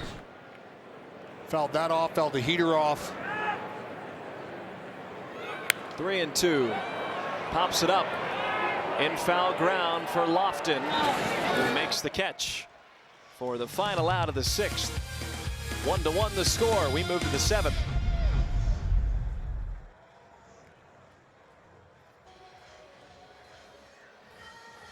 Bench your mobile provider for better coverage and bigger savings with Xfinity Mobile and get Wi-Fi plus 5G that won't strike out. Xfinity, imagine that.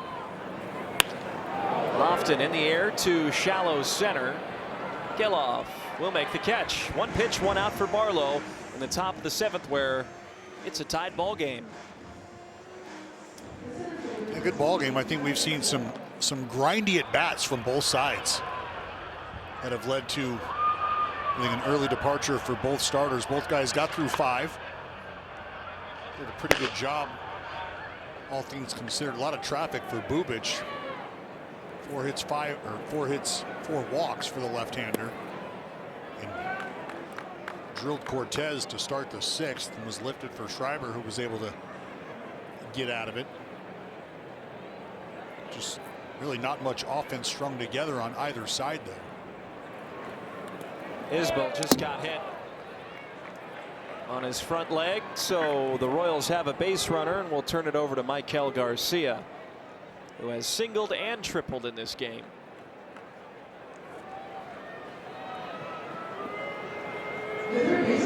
And I think it's safe to say, Dallas, this offseason, a 5-year, $57.5 million deal for the Royals for a player of the caliber of Garcia, for how much he could do, is a steal.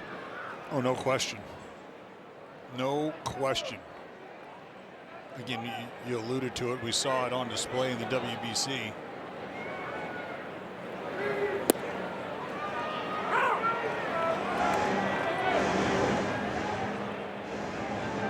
Right now, Scotty Barlow trying to get Michael Garcia to maybe tap into a double play. Just one double play hit into on the season for Garcia. Locked him up there on a spinner. You go back to that a 3rd time? Expand. Don't be afraid to. You know, but this is, again, where I say Scott Barlow has done a nice job of staying 1 pitch ahead of guys at times. You run that sinker up and in to open up away, but, I mean, that breaking ball has been on point tonight. Yep. That's not a bad spot either. Garcia just didn't chase. Well, and he's been able to use that curveball as an even slower option when it comes to the breaking ball. We've seen the sweeper.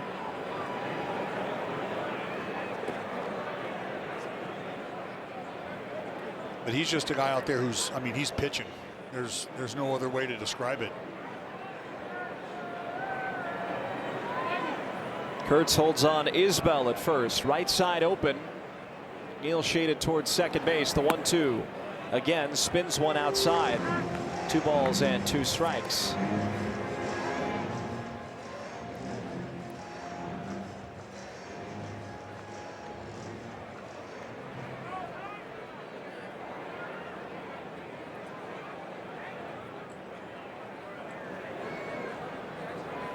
Two pitch, fastball called, strike 3. He was thinking something different, and Barlow able to pump one by him for the 2nd out. Look, he's going to lull you to sleep with a bevy of breakers, and then just absolute paint job at 89 outside corner. Mr. Garcia, can I help you? Yeah, no thanks. Just looking. So Witt Jr. now, who's 0 for 3, did reach on a fielder's choice back in the 3rd, and he grounds it to Wilson again. Wilson goes quickly to second, and they get him. Scoreless inning of work from Scott Barlow. Let's go to the 7th inning stretch with the game tied at 1.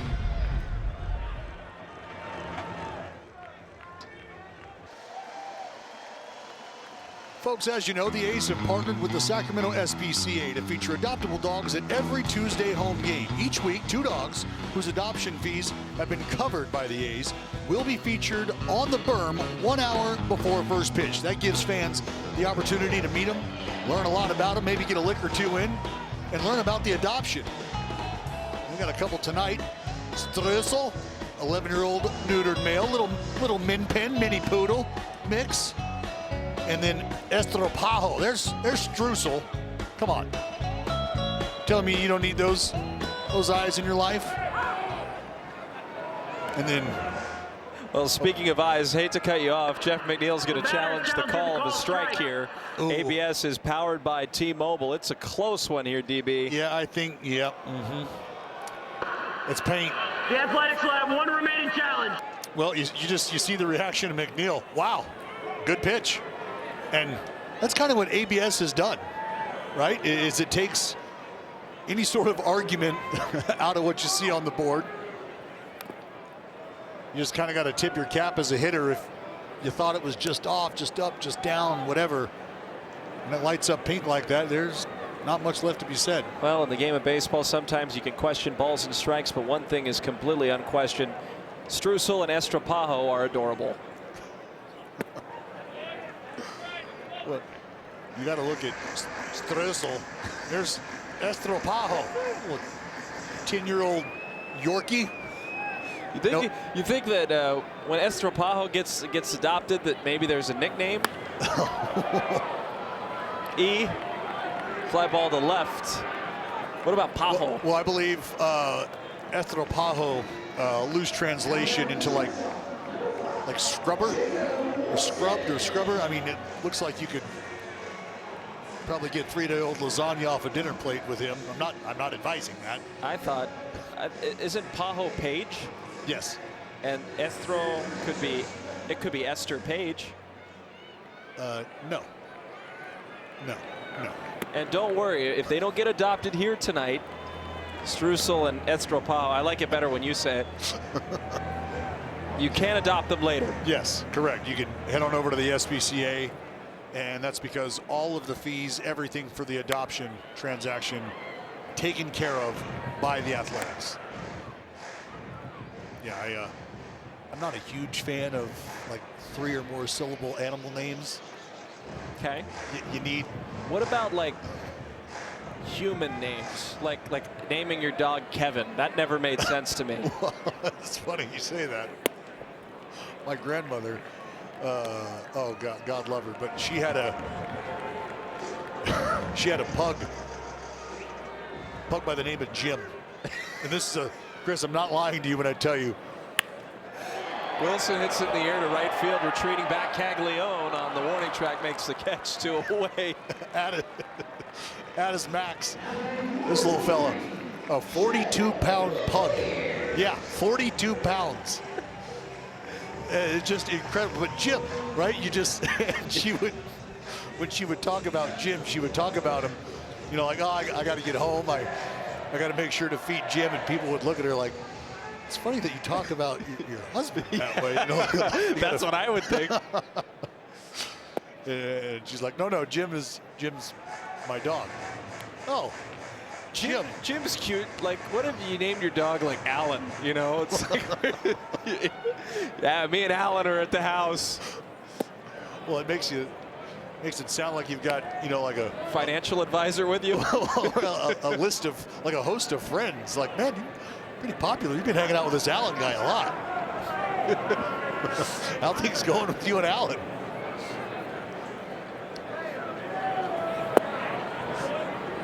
Alan's got great facial hair.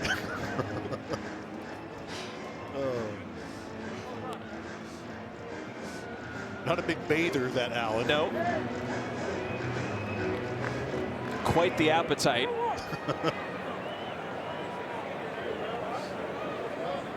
Allen constantly needs attention.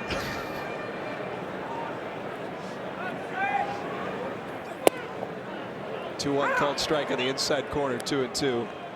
And it turns out to be like a 12-pound Yorkie, you know. I mean, could you imagine telling somebody that you got to get home to feed Estropajo? Excuse me? Somebody will go home and feed Estropajo. They will adopt Estropajo tonight or very soon. That dog is adorable. I don't know if you're going to be saying the name around the house a lot, but 2-2 in the dirt. 3 balls and 2 strikes.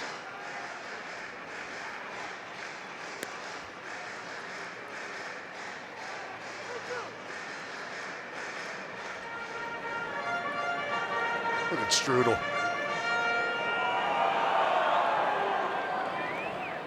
3-2 pitch, driven to left field, sinking away from Thomas, and it is off the base of the wall. Langeliers scooting for second, diving in head first safely. It's a 2-out double for the A's catcher. His 3rd hit of the night, and a chance for Kurtz against Lynch here. Well, Swangeliers back at it. Elevated slider that just sits on that top shelf. Langeliers picks it off and hammers it out to left. Thomas plays it very well. Little bare hand job off the hop of the wall.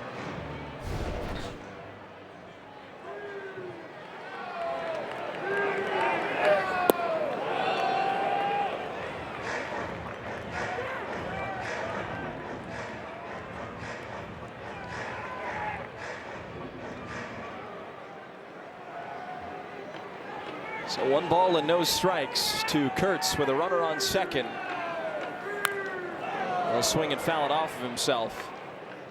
That must have not felt good.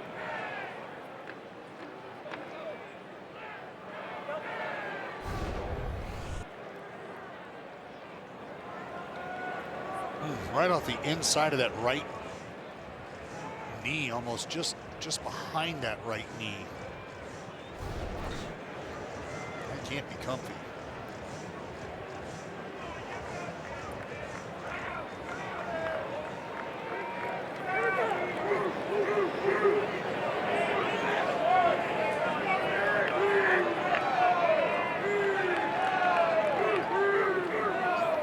One. Called strike on the sinker. So Kurtz is behind at 1-2 against Lynch, who commands a sub-1 ERA, has been excellent out of the bullpen for Kansas City. 1-2 pitch. Eyes it outside. 2 balls and 2 strikes. Maybe no better time either to get Lynch in there. You got rid of McNeil. Wilson, Langeliers with a double, but now the big fella Kurtz. Pickoff attempt, and Langeliers diving back in safely. Pretty important part of the order here for the Royals to have to be able to navigate cleanly.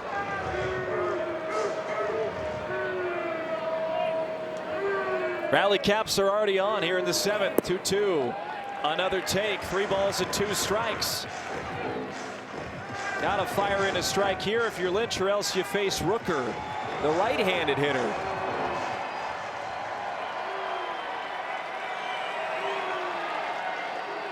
Payoff pitch. Ground ball to first. Lofton is there, and he'll take it himself to retire the side. So 7 innings through. Each team has a run.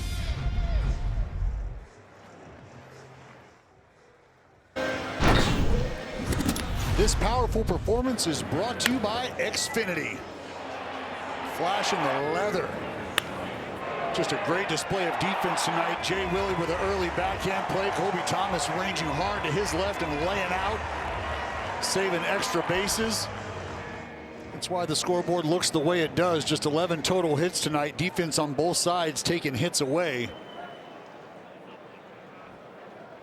It's Michael Massey up against Mark Leiter Jr.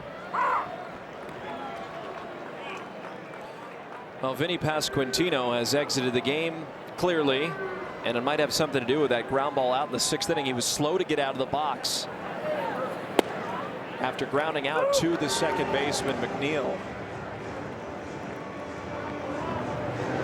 Yeah, Yeah, Vinny P usually a guy who, even day in, day out, giving you everything he's got. So when you see him slow out of the box. Hard liner, but right to McNeil, one away. This is what you're talking about, partner. Back in the 6th. Lead off the inning, and you can see just a slow move right there, down to a knee. Whatever he felt grabbed him early. And it was a slow walk out to the clubhouse. Just not what you want to see if you're Matty Q and the staff. You know, the tough part about these guys getting off to a slow start is you typically look to guys like Salvador, who's gone deep tonight, and Vinny, to get your offense going. And to lose a guy like Vinny can't help. That was home run number 308 on his big league career. Now he drops one into shallow left. Wilson leaping try, and he caught it. Oh, Jacob Wilson, a masterclass at shortstop tonight. Had to go a long way, couldn't see the baseball, flicks his glove out, and makes another tremendous defensive effort. We're going to talk a lot about the first step from Jacob Wilson this year, because it's a part of his game that I think has really kind of freed him up movement-wise. It's created a lot of opportunities for him to get to balls that he may have not been able to get to last year and maybe earlier. And the more and more comfortable you get with reading swings, I mean, look, as a middle infielder, you know what pitch is coming. And it starts with being positioned correctly. And that's what the staff is talking about when they say they want to be able to put you in a position to succeed. Well, we're talking literally with the defense. Understanding what the tendencies are of the hitter, where we're going to position guys. And from that point, you've got to be able to make a read. It looks like we just got word. Pasquatch with some lower back tightness. 1-2. Well, a swing and a miss. Mark Leiter Jr., a very quick and successful 8th inning relief. Goes 1-2-3. It's Strom coming into the bottom of the 8th.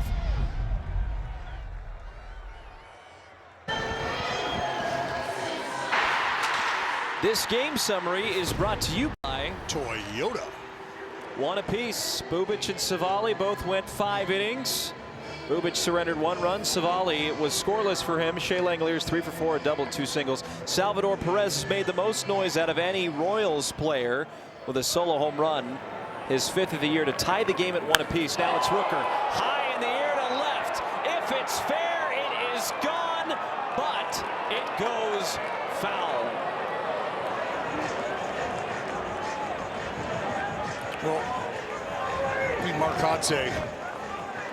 Look, it doesn't hurt just to see if we can get a crew chief review. Are we sure about that? Remember, we're talking about the lowest. Yeah. I mean, I'd like to talk you into it. I think Marcotte is going to see if he can't talk them into it. But these are the lowest foul poles in baseball. And that's exactly what he's going to do. Hey, boys, you mind just taking a peek if you can? This is a crew chief review of the foul ball.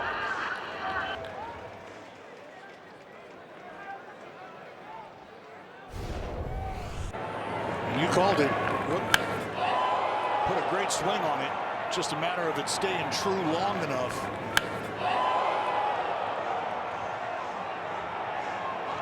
And it hit plenty hard, 110 miles an hour off the bat.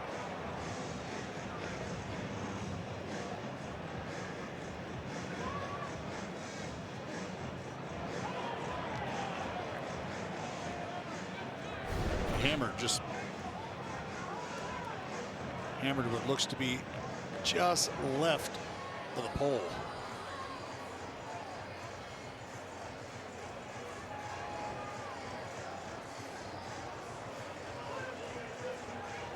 And it's tough again just because of the height. We got an answer here. After review, the call stands, foul ball. So no harm, no foul for checking. You get a crew chief review. It's not a challenge from Marcotte. Rooker had a big swing on the ball, and Strom will go back to work against Rooker with an 0-1 count. Brent 0 for 3 tonight in a 1-1 game. That swing would have been a very big one if it maybe went 3 or 4 feet more to the right.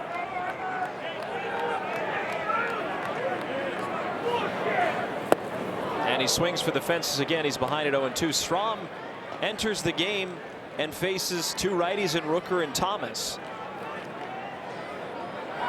Those are the numbers for Matt Strom. The lefties, Chris, hitting .091 against Strom. Right-handers, a lot more success. .269, couple long balls surrendered to the right side. Look able to pump the brakes here.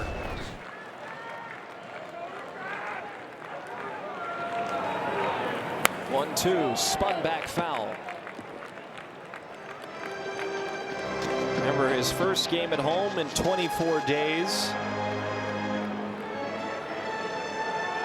Dealt with injury, missed 15 games or so.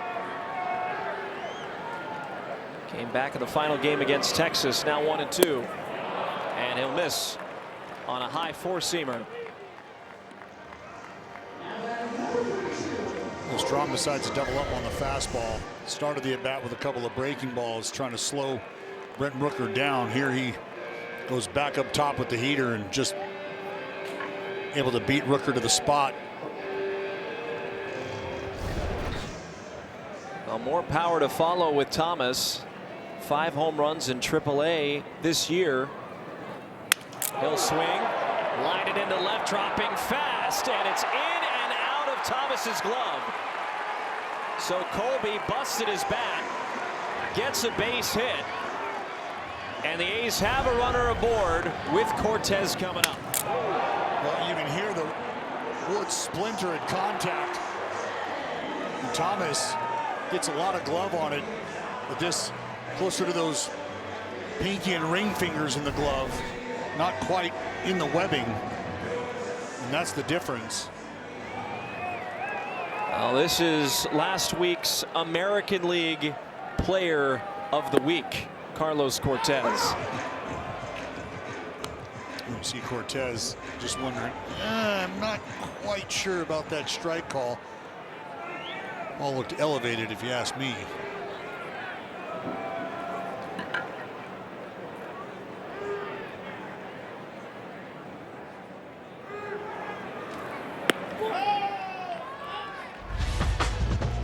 Well, how about this?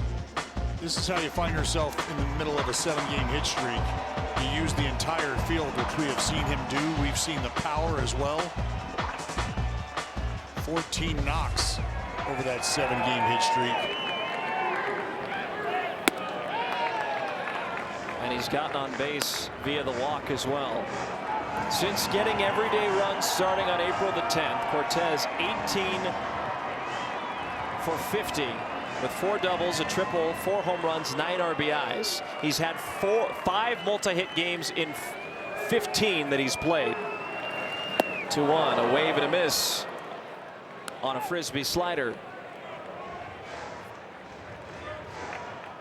Well, again, I mean, look at his ability to use the whole field. Now, I think, you know, more times than not, you're going to see guys dominate the pull side, but he can move it all over the diamond. And when we talk about putting guys defensively in positions to succeed, if you have the ability to spray the baseball, you become that much more difficult to defend from an opposition standpoint.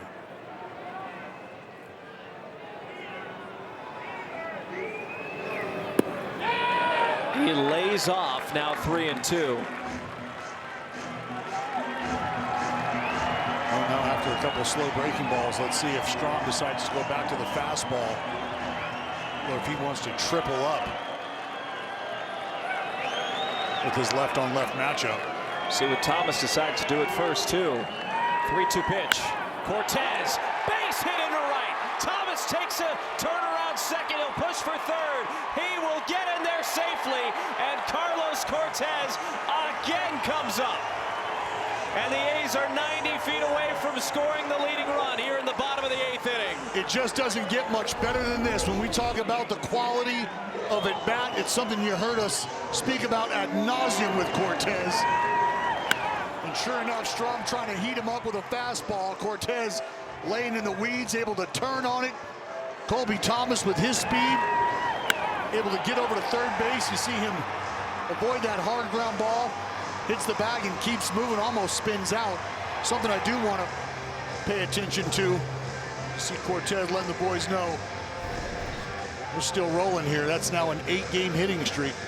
But lost in that was Bobby Witt Jr., who was basically deking Cortez. That throw came all the way through from right field, but Bobby Witt Jr. elevated as if he was going to cut the ball off. That had Cortez hit the brakes, and that keeps a second runner out of scoring position. It also keeps the double play in order. Here's what I'm talking about. Bobby Witt Jr. going to elevate and deke the throw.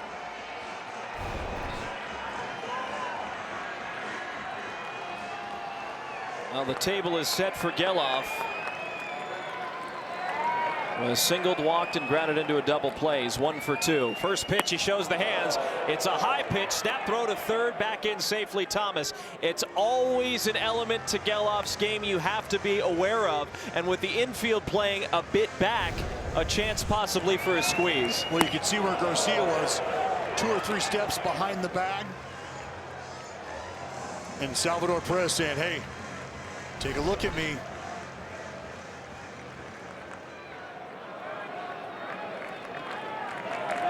We'll see if it's on again. Garcia a step in now as Lofton holds on Cortez at first.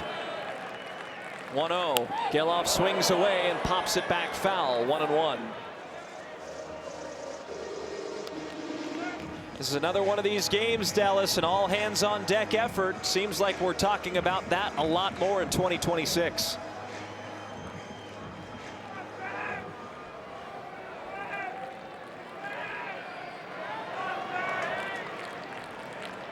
Strom to the plate, 1-1. Geloff shows again. He can't lay it down. It goes back foul. Yeah, and that was a squeeze.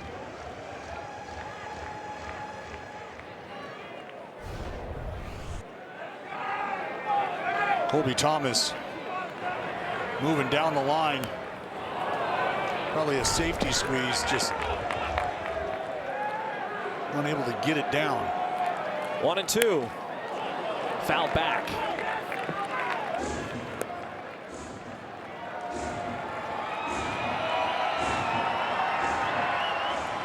A's showing they will do anything they can to get this leading run here and now.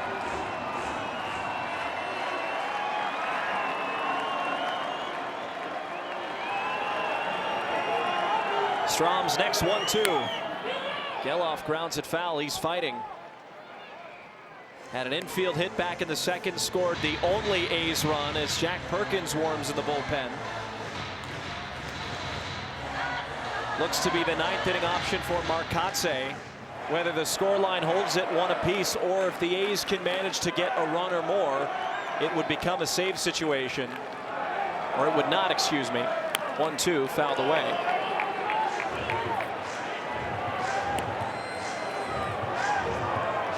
Great battle here for Geloff.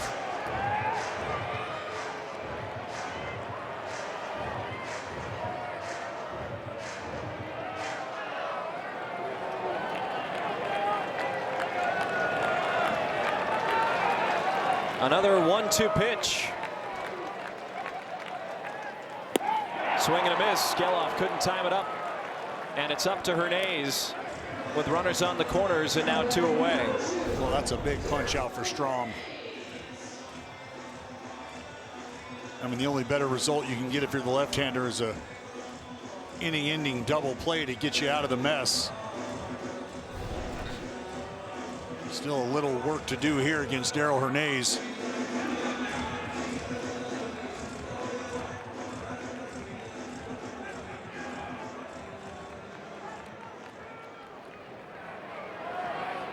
Infield plays back now for Hernandez. Inside, 1 ball and no strikes. Darell 0 for 3, 2 flyouts and a pop out.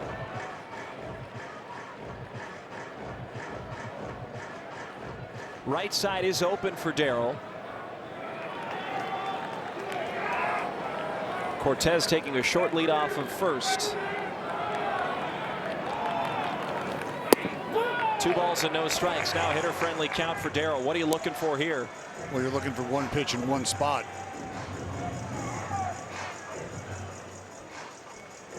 And if I'm Darryl, you're probably looking for a fastball. If you could get one inner third, you'd love to turn and burn. Something out over the plate allows you just to punch it through that hole.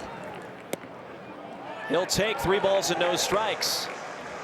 If you're Strom, you walk him, you run the risk of a high contact player in McNeil waiting on deck, who has thrived off of opportunities like this his entire big league career. Well, and if you're Strom, you've had a ton of success against left-handers. That might be your option. See if anything's hittable.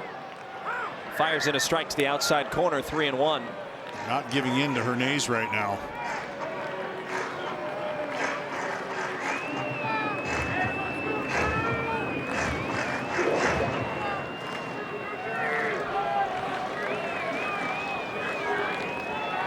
Three-one pitch.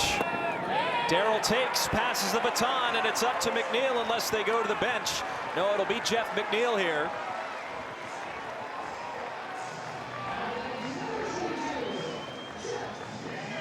Bases loaded, 2 outs, tied at 1 apiece. Well, and that last pitch to Hernandez lets you know that Strom was not going to give in. If he was going to get Hernandez, it was going to be on his pitch. Now he's got the left-hander. First pitch grounded foul. It seems like almost every game here at home, fans have been treated to be at the edge of their seat night in and night out. Close game after close game, a few walk-offs. Very competitive ball games here at the ballpark in West Sacramento early. 0-1. Shortens up, little blooper, shallow left. Thomas comes in, he'll make the catch, and that'll retire the side. The A's strand 3 runners, and the game remains at 1 apiece.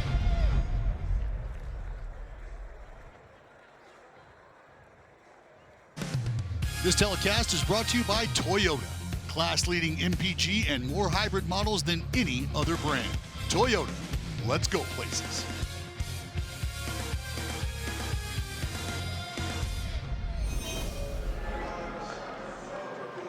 Well, you hear the music. New pitcher in the game, 1-1, top of the 9th inning, Dallas. These are the moments you live for, whether you're a player or broadcaster.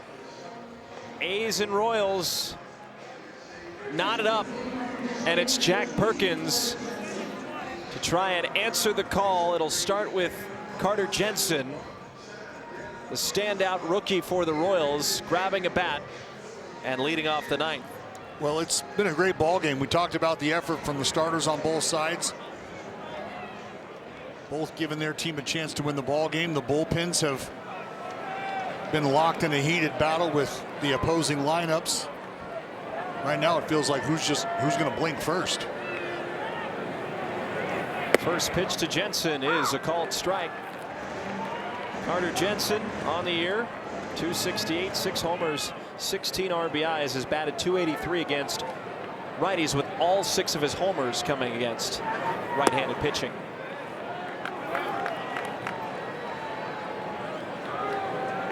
Perkins, another player that started the year in AAA and now has found himself in many late leverage situations for the green and gold. Well, I think a big part of the success for Perkins has been that pitch right there, the changeup, and it's also helped him do a nice job of neutralizing this side of the platoon, the left-handers.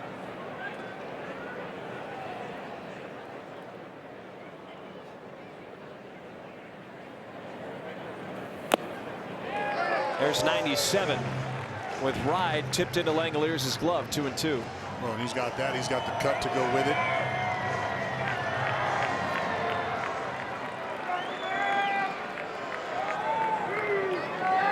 Two pitch, and Jensen strikes out. Goes up top with a sweeper and gets the desired result, 1 away. I mean, Jack Perkins has the rare ability to throw that big sweeper at 87 miles an hour, and the movement, the horizontal movement on that I mean, from a hitter perspective, you see it over the plate and you feel like you got a chance to get to it. Then it's 87 under your hands and you're waving and missing. Collins takes up 1 ball and no strikes.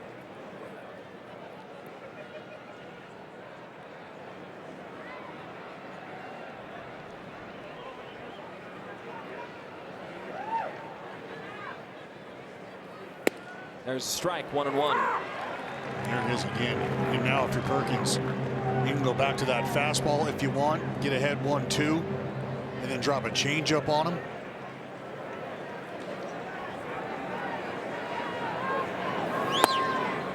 Tried to work inside with the 4-seamer, 2-1. Perkins got the save in the series finale against Texas, where the A's won 2-1, finding themselves in a similar situation here in a very close scoreline. It's his 2nd save of the year in a game that asked a lot of the bullpen. In the air to left. Cortez in the lights has it and makes the catch for the 2nd out. Game playing out similarly here. Scoreless inning in a 3rd for Barlow, and then Leiter Jr. comes in the 8th, a 1-2-3 with a strikeout. Well, I thought Mark Kotze did a fantastic job. Was excellent. In that last game against Texas, JT Ginn with an early departure. He goes to Kunal, who's been a guy that you've seen at the back end deployed recently. Kunal does his job and gets out of it. And then you play your matchups with Lopez, and I think it was Sterner after that, and Harris, and then Perk.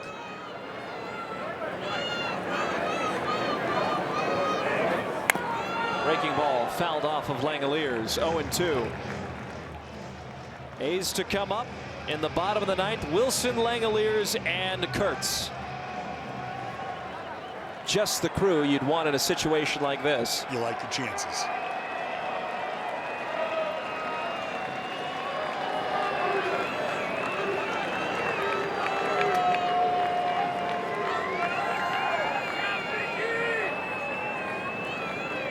Oh, 2. Hit well to right, but Thomas is there. And a 1-2-3 ninth for Perkins. 1-1 the score. A's trying to win it in the bottom of the 9th.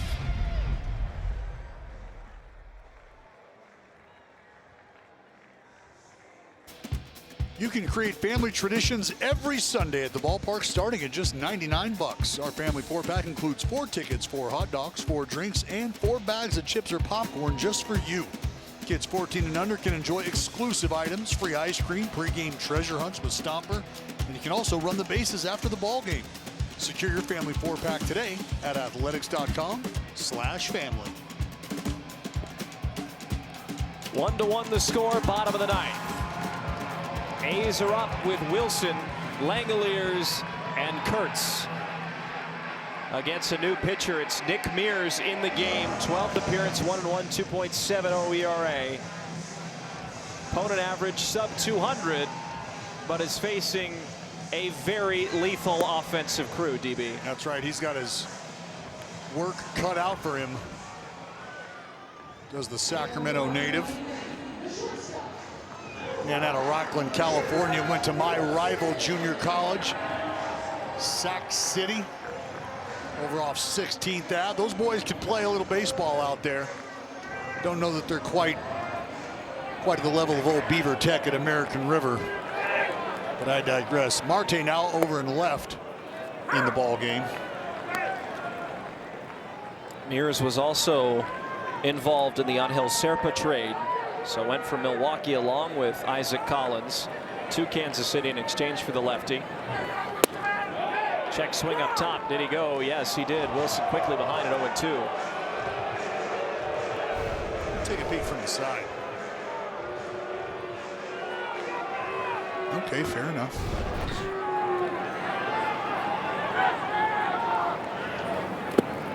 They'll go down on strikes on 3 pitches, a rarity for Wilson. Don't see that often. Mears gets out number 1. You see Mears straight over top, and this slider almost backing up. I mean, that's got positive life, meaning that ball is moving arm side. Typically used to seeing those sliders You know, even if it's just a little bit, moving towards the glove side, either right-handed or left-handed. The A's do have one challenge remaining.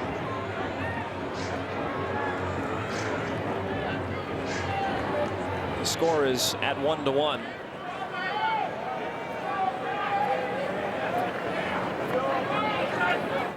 A one breaking ball hit well to right center field. Moving back is Isbell at the wall. He's got it.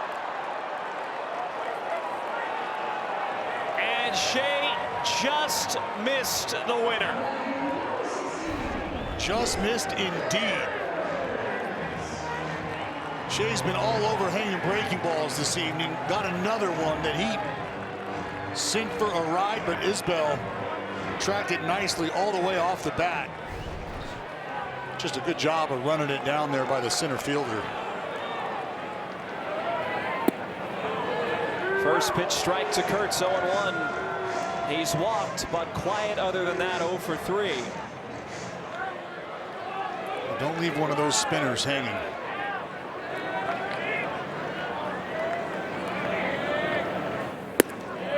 Up and away, 1 ball and a strike.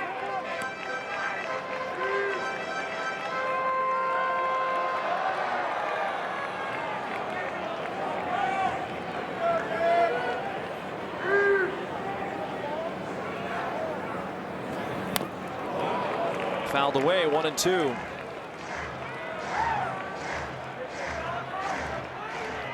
Kurtz has had many a big moment in this ballpark. A few walk-offs, most notably against Houston last year. But he's behind at 1-2. The pitch. Off his heels, he fouls it back.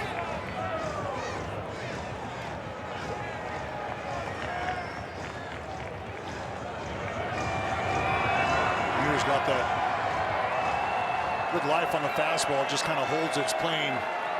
It's 19 inches of vert. 1-2 pitch, yanked foul. Look out. He was all over that one, DB. He sure was. That was hot off the barrel.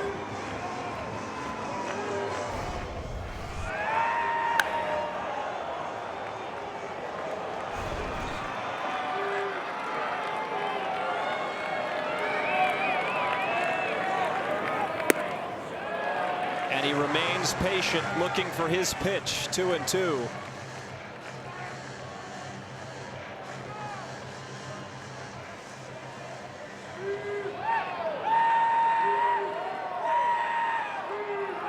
Two pitch. Oh. He is hunting.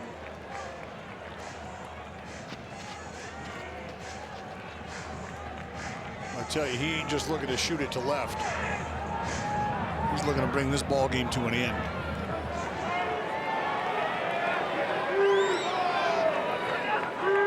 Two and two. Look out. Up and in. 3 balls and 2 strikes.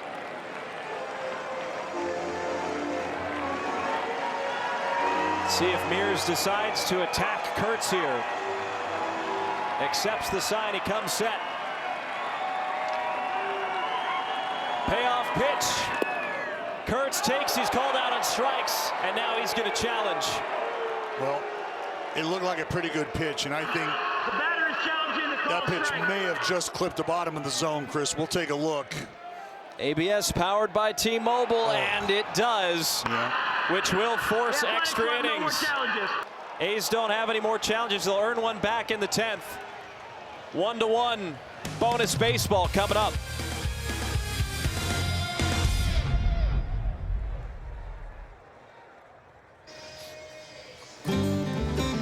Tonight, we're proud to recognize Gigi's Playhouse as our nonprofit partner of the ball game. They provide free educational, therapeutic, and career development programs for individuals with Down syndrome. Through their local Playhouse model, they are dedicated to changing lives and providing hope for families in our community. To support their mission, you can visit gigisplayhouse.org/Sacramento. So we find ourselves the 10th inning, DB. 1-1 the score. Justin Sterner is in the game. The Royals will have Nick Lofton as the designated runner, and Kyle Isbell coming up, who is a threat to lay down a bunt. Well, Sterner saw him last time against Texas. Just an inning of work, a couple punch outs. And to your point, this is where we always talk about the visiting team wanting to push at least one across. Hernay's in on the grass, as is Kurtz. Isbell shows it's a high pitch, 1-0. And remember, it was Sterner on the mound when we saw this situation, not in extra innings, but a bunt pushed up towards that third base line, just out of the reach of Sterner.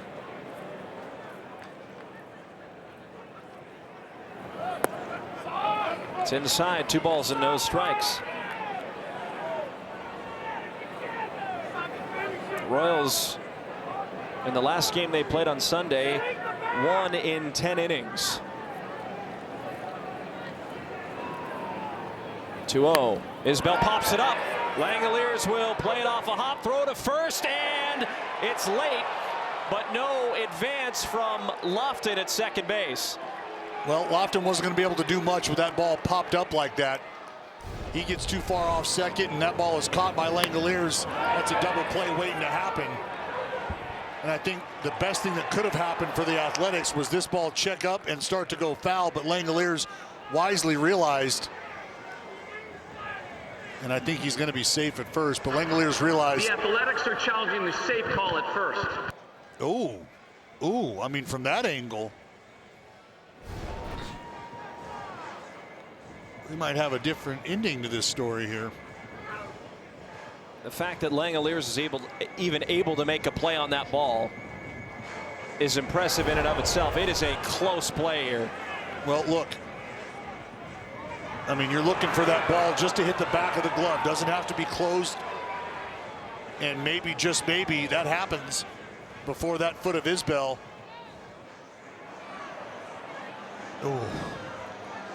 You need clear and convincing evidence to overturn, and the call on the field is safe. Yeah, and again, Chris, what helps Isbell here is the fact that that ball kicks back and checks up the way it did.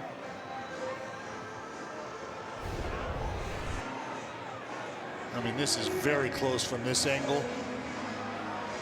But Isbell, you got to tip your hat. Hits the front of the bag. Now watch this ball kick. See how that ball kicks back towards Langoliers?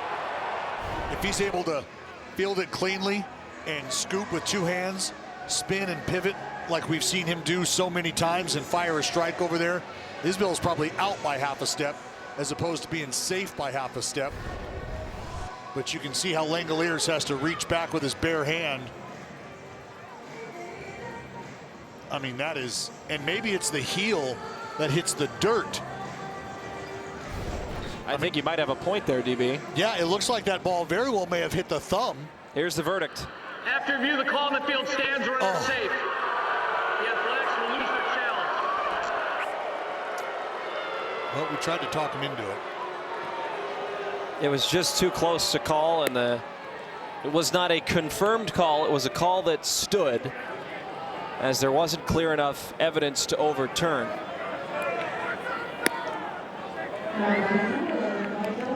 So Michael Garcia will come up for a 5th time with runners on first and second, and we'll see how Matt Quatrero and his staff decide to play this righty-righty matchup. You give yourself up, you put both runners in scoring position. Bobby Crosby in the third base dugout motioning to his infield defense about how they will align here. McNeil still communicating to the dugout.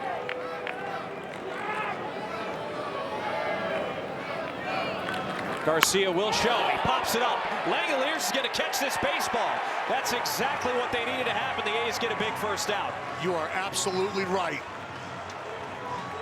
And Chris, Isbell, the only guy on the club with a sac bunt to his name. And look at the bat angle. I mean, you can see the bat angle is just begging for a pop-up. You see the bat angle. I mean, that's got pop-up written all over it.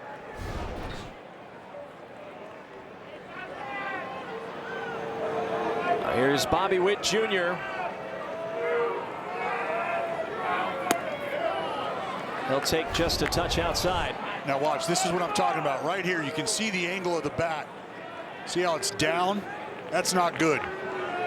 Even, and you got yourself a chance. But the way that bat angle was popped up. That sprayed to right center field. On his horse's Geloff, he's still going, and it's over the wall. It is gone, and Bobby Witt Jr., a massive swing for Kansas City. And he may have just propelled the Royals to their 4th straight victory. They lead 4-1.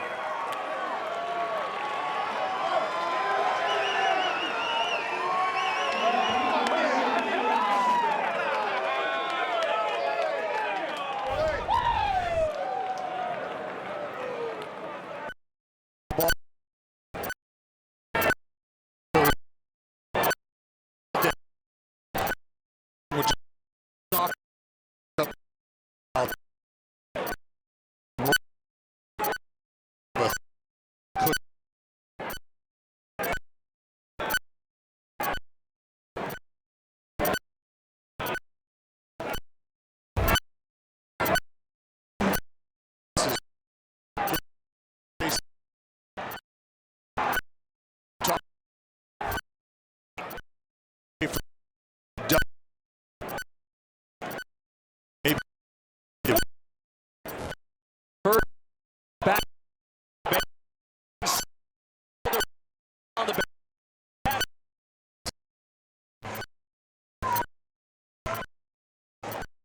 One.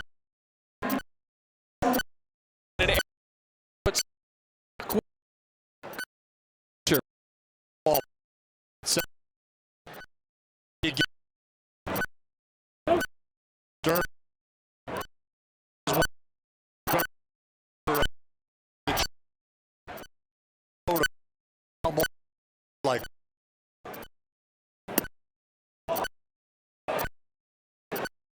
oh, that 1-7. That's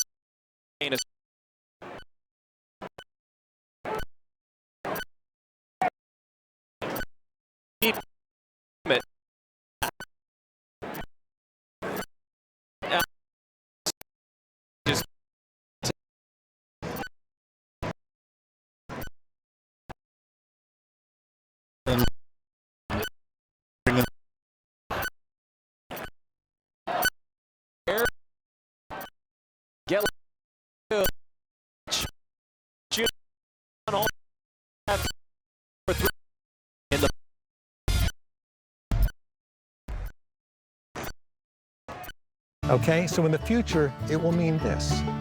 Hey, go take a hike. No put-ins were abandoned in accordance with Leave No Trace.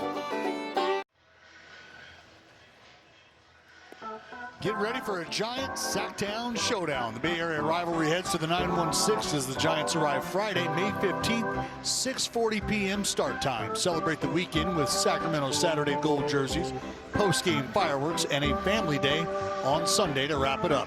Be there for the biggest matchup of the spring as these two NorCal rivals face off right here in the Capitol.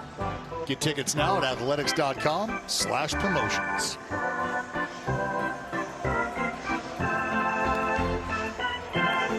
They're still having a good time. Still 3 outs left to score 3 runs. But the A's have their work cut out for them as they face a former friend in Lucas Erceg. Lucas Erceg coming with that power fastball. 6 saves under his belt. He's got good wipeout secondary stuff as well. There's been a bit of a command issue with Erceg. You can see by the traffic there's been a few base runners. 9 walks, 9 strikeouts.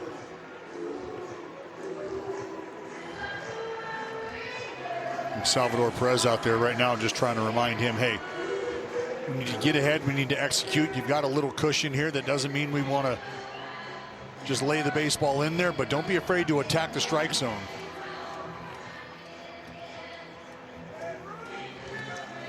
Rooker just missed a go-ahead home run in the 8th inning. Was the first pitch, and it went to a crew chief review, and the call in the field, which was determined foul, stood. Now Kurtz the designated runner at second. Rooker takes strike one on 97-mile-per-hour heat. To reminisce a little bit what a 1-2 punch it was in 2024, seeing Lucas Erceg and Mason Miller in the 8th and 9th innings. Breaking ball on the ground to the third baseman Garcia, who gathers, throws to first. It's low for Lofton, but he's able to scoop it out. 5-3 on the putout, and it's Lawrence Butler coming off the bench now.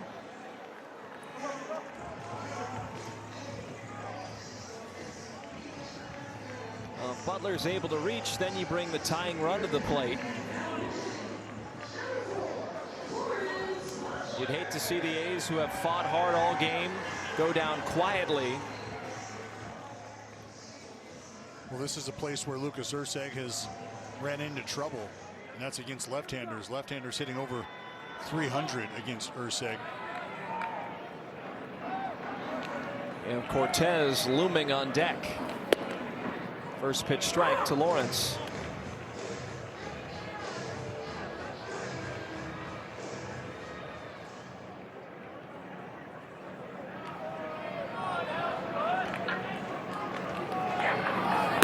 Outside, 1 ball and 1 strike. Doesn't matter how you get aboard. Name of the game, the opportunity to get aboard is dwindling.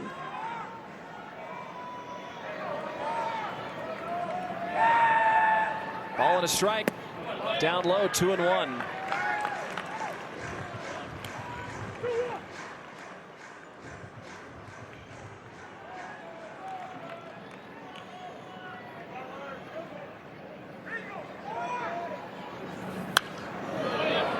Served back foul, 2-2.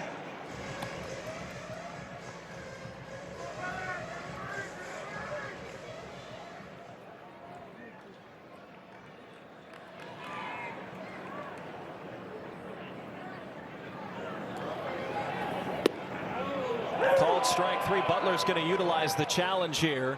Yeah, and I think he's got a clear argument. Batter's challenge in the strike call. I mean, it was a very, very quick challenge, and rightfully so. That ball well off.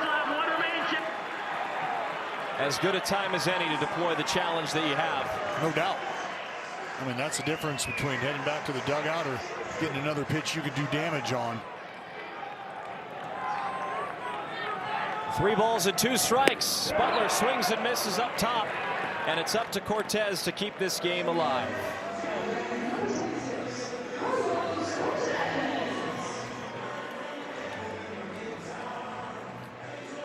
Well, A's fans know it.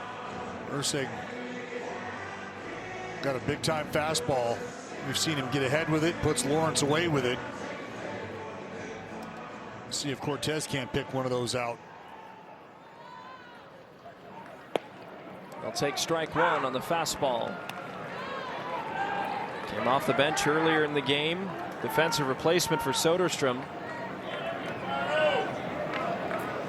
He was hit by a pitch and then later singled in the 8th. He'll hit this one in the air a mile high. It'll hang the line in left, and it is foul into the seats. Marte tried to chase it down as best he could, but it was out of play foul. So the A's and Cortez down to their final strike in game 1 of this series.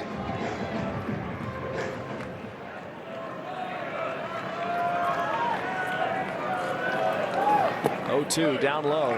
1 ball and 2 strikes. Geloff waits on deck.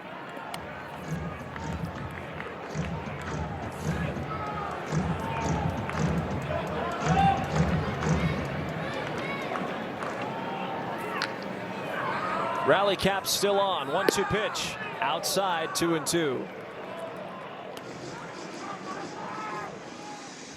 like for a minute Salvador Perez thought about challenging that.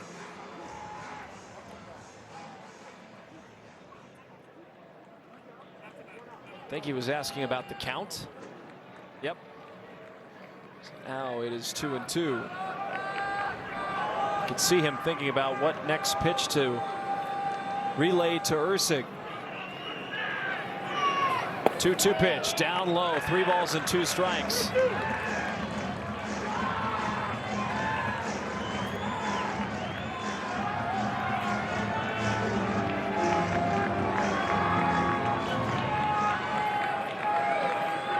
Payoff situation for Ursig.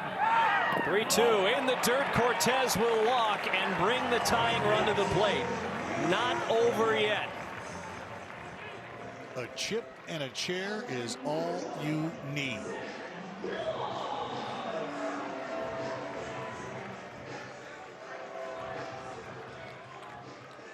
Geloff had a late inning home run in Texas, his first of the year. That was on Friday. Maybe he has a little bit here. Well, and after stealing a homer, Geloff pulled a bullet down the line. Homer number 1. He was looking for number 2 right there. 1-1. No doubt. Don't have as much power at the bottom of the order in Hernandez and McNeil.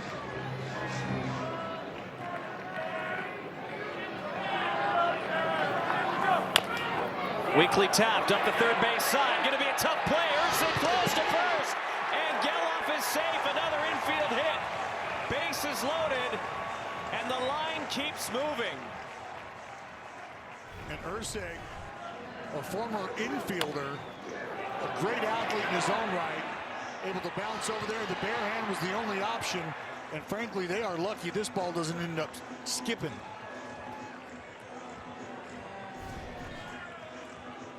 So Darrell, who's 0 for 3 with a walk, is up again. Ursig has nowhere to put him.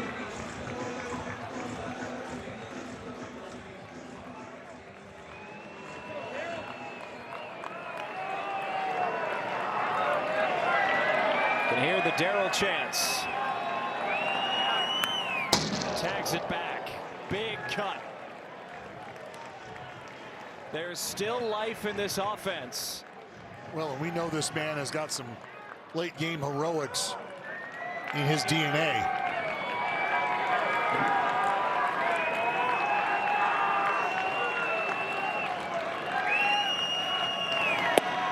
There's strike 2, a good pitch to hit.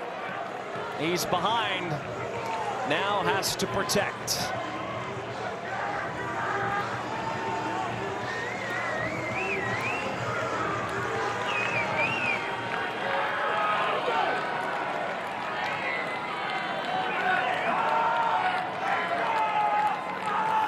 Oh, 2 pitch, spoils it foul.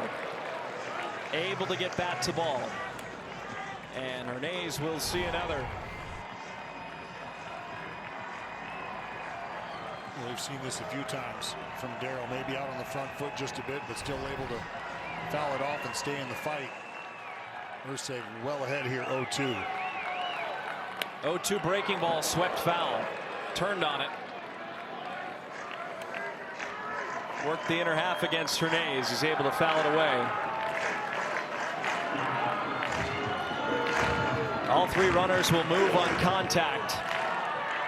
Down 3 runs and 1 strike left to play with. It's high, 1-2.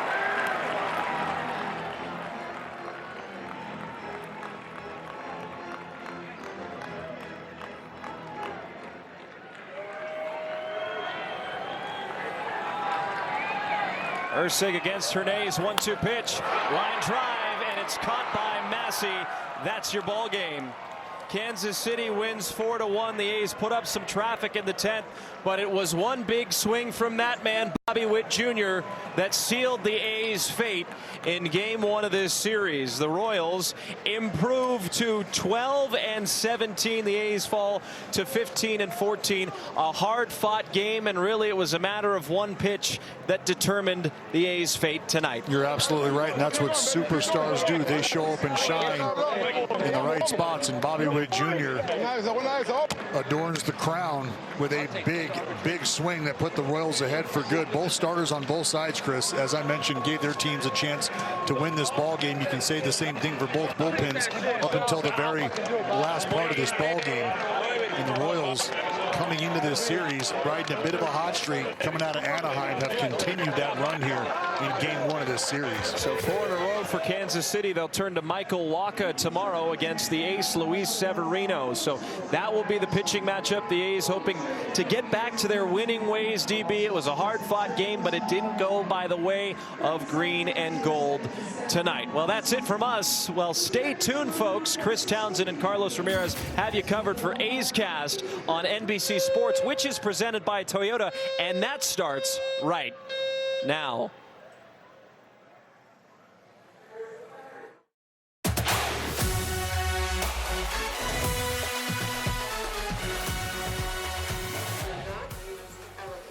Well, Bobby Witt Jr. was held homerless for the first 27 games of the season. He's now hit twice home runs, back-to-back games. This one tonight decided the fate of the Athletics. Welcome to A's Cast, brought to you by Toyota. Chris Townsend, Carlos Ramirez. The Royals take this one 4-1. They take the first game of the series.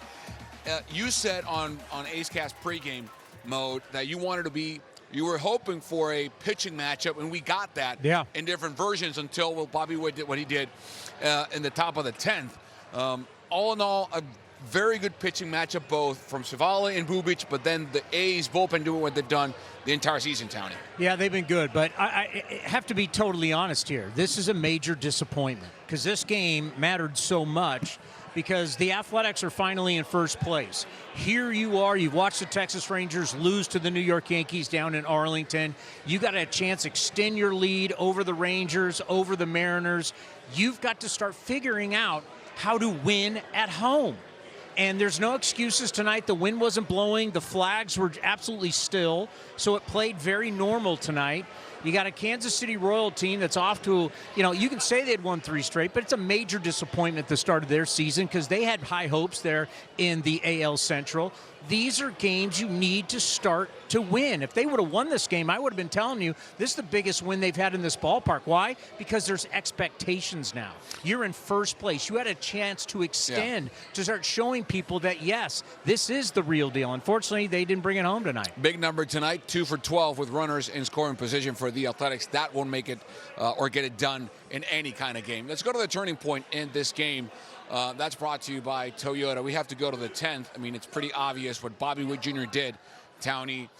We see Michael Garcia. He misses the bunt to move the runners from second and first to third and second. You got one big out. You're thinking you're in a good spot. And the turning point, again, brought to you by Toyota. Bobby Witt Jr. on a 1-0 count goes oppo to give them a 4-1 lead. Talk about a guy who's starting to find his groove, his second home run of the season. We know he is one of the most talented players in our game. We like to do the comparison between him and Jacob Wilson because they were both all-stars.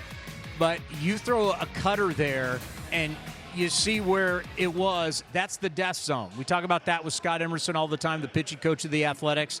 He's hunting right there and drives it out of the ballpark. And this is the thing about when you're going to use 5, 6 relievers and you're going to have to cover 12 to 11 outs every single night. It takes one reliever not to have a good night or to have one bad pitch, and it hurts you. But Bobby Witt obviously is a very special player, so it shouldn't shock anybody. I know this is only his second home run, but he has extreme talent. But just disappointing to get the outing that you got from Civale, and the defense was fantastic again tonight. To come away a loser is pretty rough. Let's focus now on the bottom of the 8th. You talked about disappointment. The heart of the A's lineup was not productive today. Neither Kurtz or Rooker could get it done. Let's focus on that bottom of the 8th because you lead off with a strikeout. Then you have a single right here from Colby Thomas. Then another single to have men on first and second. Here's Carlos Cortez. Shocker, gets a single. Cortez had come in for Soderstrom, who got hurt, or had to leave the game, I should say, trying to catch a ball down the left field line on a diving play, but Cortez, my God. So Gelof strikes out. Big out in the inning. Darrell Hernandez will get a walk here. Tremendous discipline on the plate. And here you have phenomenal at bat. It was a phenomenal at bat. And you have the right guy up right here that you wanted. Yeah, Jeff McNeil with 2 outs, 3 on, bases loaded. He can't get it done. That was the heartbreaker for me for the A's in this game, Tony. And give the A's credit. They've been very good with runners on and 2 outs throughout the season. Right. They actually have been one of the better teams in baseball. And when you get Jeff McNeil up there with the bases loaded, it's the guy you want up, the guy you're going to make contact. Unfortunately, they couldn't get it done. And you kept allowing the Royals to be in this thing. When you think about a team like the Royals, who not long ago you thought they were in trouble, there's been talk about, with the managers being fired in baseball, with the manager in Boston and Philadelphia being out, there were rumors about what was going on here in Kansas City, that maybe, you had a Royal manager on the hot seat, but all of a sudden they've now won 4 in a row. They're feeling good, but for the A's, you had a chance to put some runners on there and finish it off in the 9th. Another big stat for me tonight. I want your take quick on this one. Rook and Kurtz combined 0 for 9.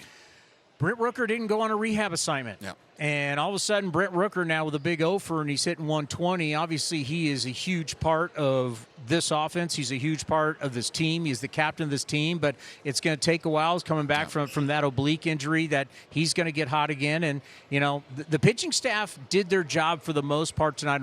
Unfortunately, the offense didn't. As you said, with runners in scoring position, not very good. 2 for 12. Now we go to the pitching side of the equation. The bullpen was, again, phenomenal for the A's. Harris, Barlow, Mark Leiter Jr., Jack Perkins, they all did their jobs. Sterner gives up the big home run from Bobby Witt. But getting Sterner out of this stat line, every single guy who went on the bump backed up Civale in big ways. Yeah, Hogan Harris, you give a home run to Salvador Perez, this guy is going to have a plaque in Cooperstown. He's going to be a Baseball Hall of Famer. You tip your cap. But this is modern-day baseball that people need to get used to. You're going to require either 12 to 9 outs from your bullpen every single night, and that is just so tough. You don't know which guy is not going to have his best stuff. And it's the way our game is played. Right. We're not seeing starters go 6. We're not seeing them go 7. If you can get a starter to go 7, I'm not going to say it's a guarantee you're going to win, but your record is so dramatically better when you have a starter go that long. It means the game really is going your way, and now it's less relievers. But when, Civale was great tonight, no doubt about it. But when he comes out after 5, you're rolling that dice when you're having to get 12 outs with the bullpen. You spoke about Civale. We now take a deep dive into what both starters did, beginning with the righty Aaron Civale was for 5 hits allowed, 3 strikeouts, 1 walk. Different style for Bubic. More walks, more strikeouts still. Number for Civale, 20 batters faced, 12 first pitch strikes. That's a good number for him. Bubic did it differently. 24 batters faced. He was 13 times under or behind in the count. What stood out to you from Civale's performance tonight? Look at the spin doctor, the way he spins it. He has just been so consistent. He's staying off the meat of the bat, the meat of the barrel. It's just the movement all around the zone, winning at the bottom of the zone, winning atop the zone, and then winning at not even in the zone. And that's the thing about Civale, which has been very, very impressive. He was with 3 different teams last year, and you thought when David Force, the general manager of the Athletics, signed him late right before spring training, you're wondering, well, what are they going to get out of Aaron Civale? Well, what the A's have gotten is stability. And stability in your starting rotation right now is hard to find for all 30 teams. To know that every 5 days you're going to get a guy that's going to go out and give you an effort and give you a chance to win. Yeah. Everybody in baseball is looking for that, and he has just been steady Eddie, and it's exactly what the doctors ordered for the A's rotation. 3.23 ERA so far for Aaron Civale, 60 strikes out of 87 pitches. That's pretty good for him. So is the defense for the Elephants. They have, if not the best defense in baseball, one of the best defensive units in the game. Starting with Jacob Wilson. I mean, this guy, forget about Hernandez at third. He was phenomenal. So much has been said, Townie, about Jacob Wilson can only hit. His defense is shady. His defense is not elite. If this is not elite, I don't know what is. He has shown us he's more than just a magic wand. And Shea Langolier is so athletic with the great arm behind Pun home intended plate. with the athletic. I mean, you look at the outfield, what you saw tonight, Colby Thomas. We heard so much about him down in Las Vegas, how athletic he is and a strong arm. He shows us out in right field. The A's do statistically have the best defense in all of Major League Baseball. And that's why I go back to tonight's game. Yeah. You're in first place with a chance to win. The Rangers have lost. Everybody in the division now is either 500 or below. You got a chance to extend that lead. Yeah. They've got to figure out a way how to get better at winning, whether it's slugfest or it's close games like this. This has to be a place that they dominate. They haven't been able to figure that out. Yeah, I just go back to the heart of the lineup.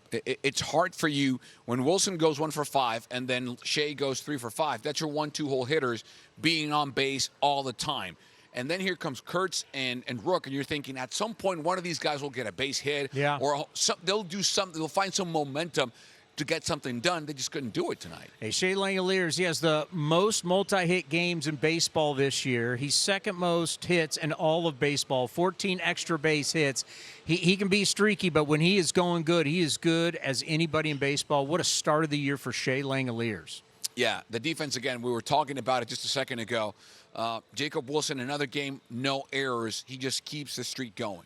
It's a record. Yeah. And as you talked about, people wondered, how good is this kid going to be defensively? Well, under Bobby Crosby and how they have worked so much, we've talked to the shortstop about what he has improved on, his reading pitches, reading hitters, his anticipation. There's no question, not only what he adds offensively, he can hit. Yeah. We all know what a great hitter he is. He is proving, just not with the air streak, but the fabulous plays that he's making. He's showing you he's one of the best shortstops in baseball. We're just not saying that because this is the A's show. Right. When you watch it every day, you realize how good this kid is with that arm, his frame at 6'2". He's a big shortstop, so he's getting to more balls than he used to. You got to tip your cap to how he improved his game over the offseason and what he's brought into the 2026 season. Let's go to a break. When we come back on the other side, the skipper stops by. Mark Kotze will chime in about what happened on this game. You're watching A's Cast, brought to you by Toyota on NBC Sports California. Toyota A's Cast on NBC Sports California is presented by Toyota. Class-leading MPG and more hybrid models than any other brand. Toyota, let's go places.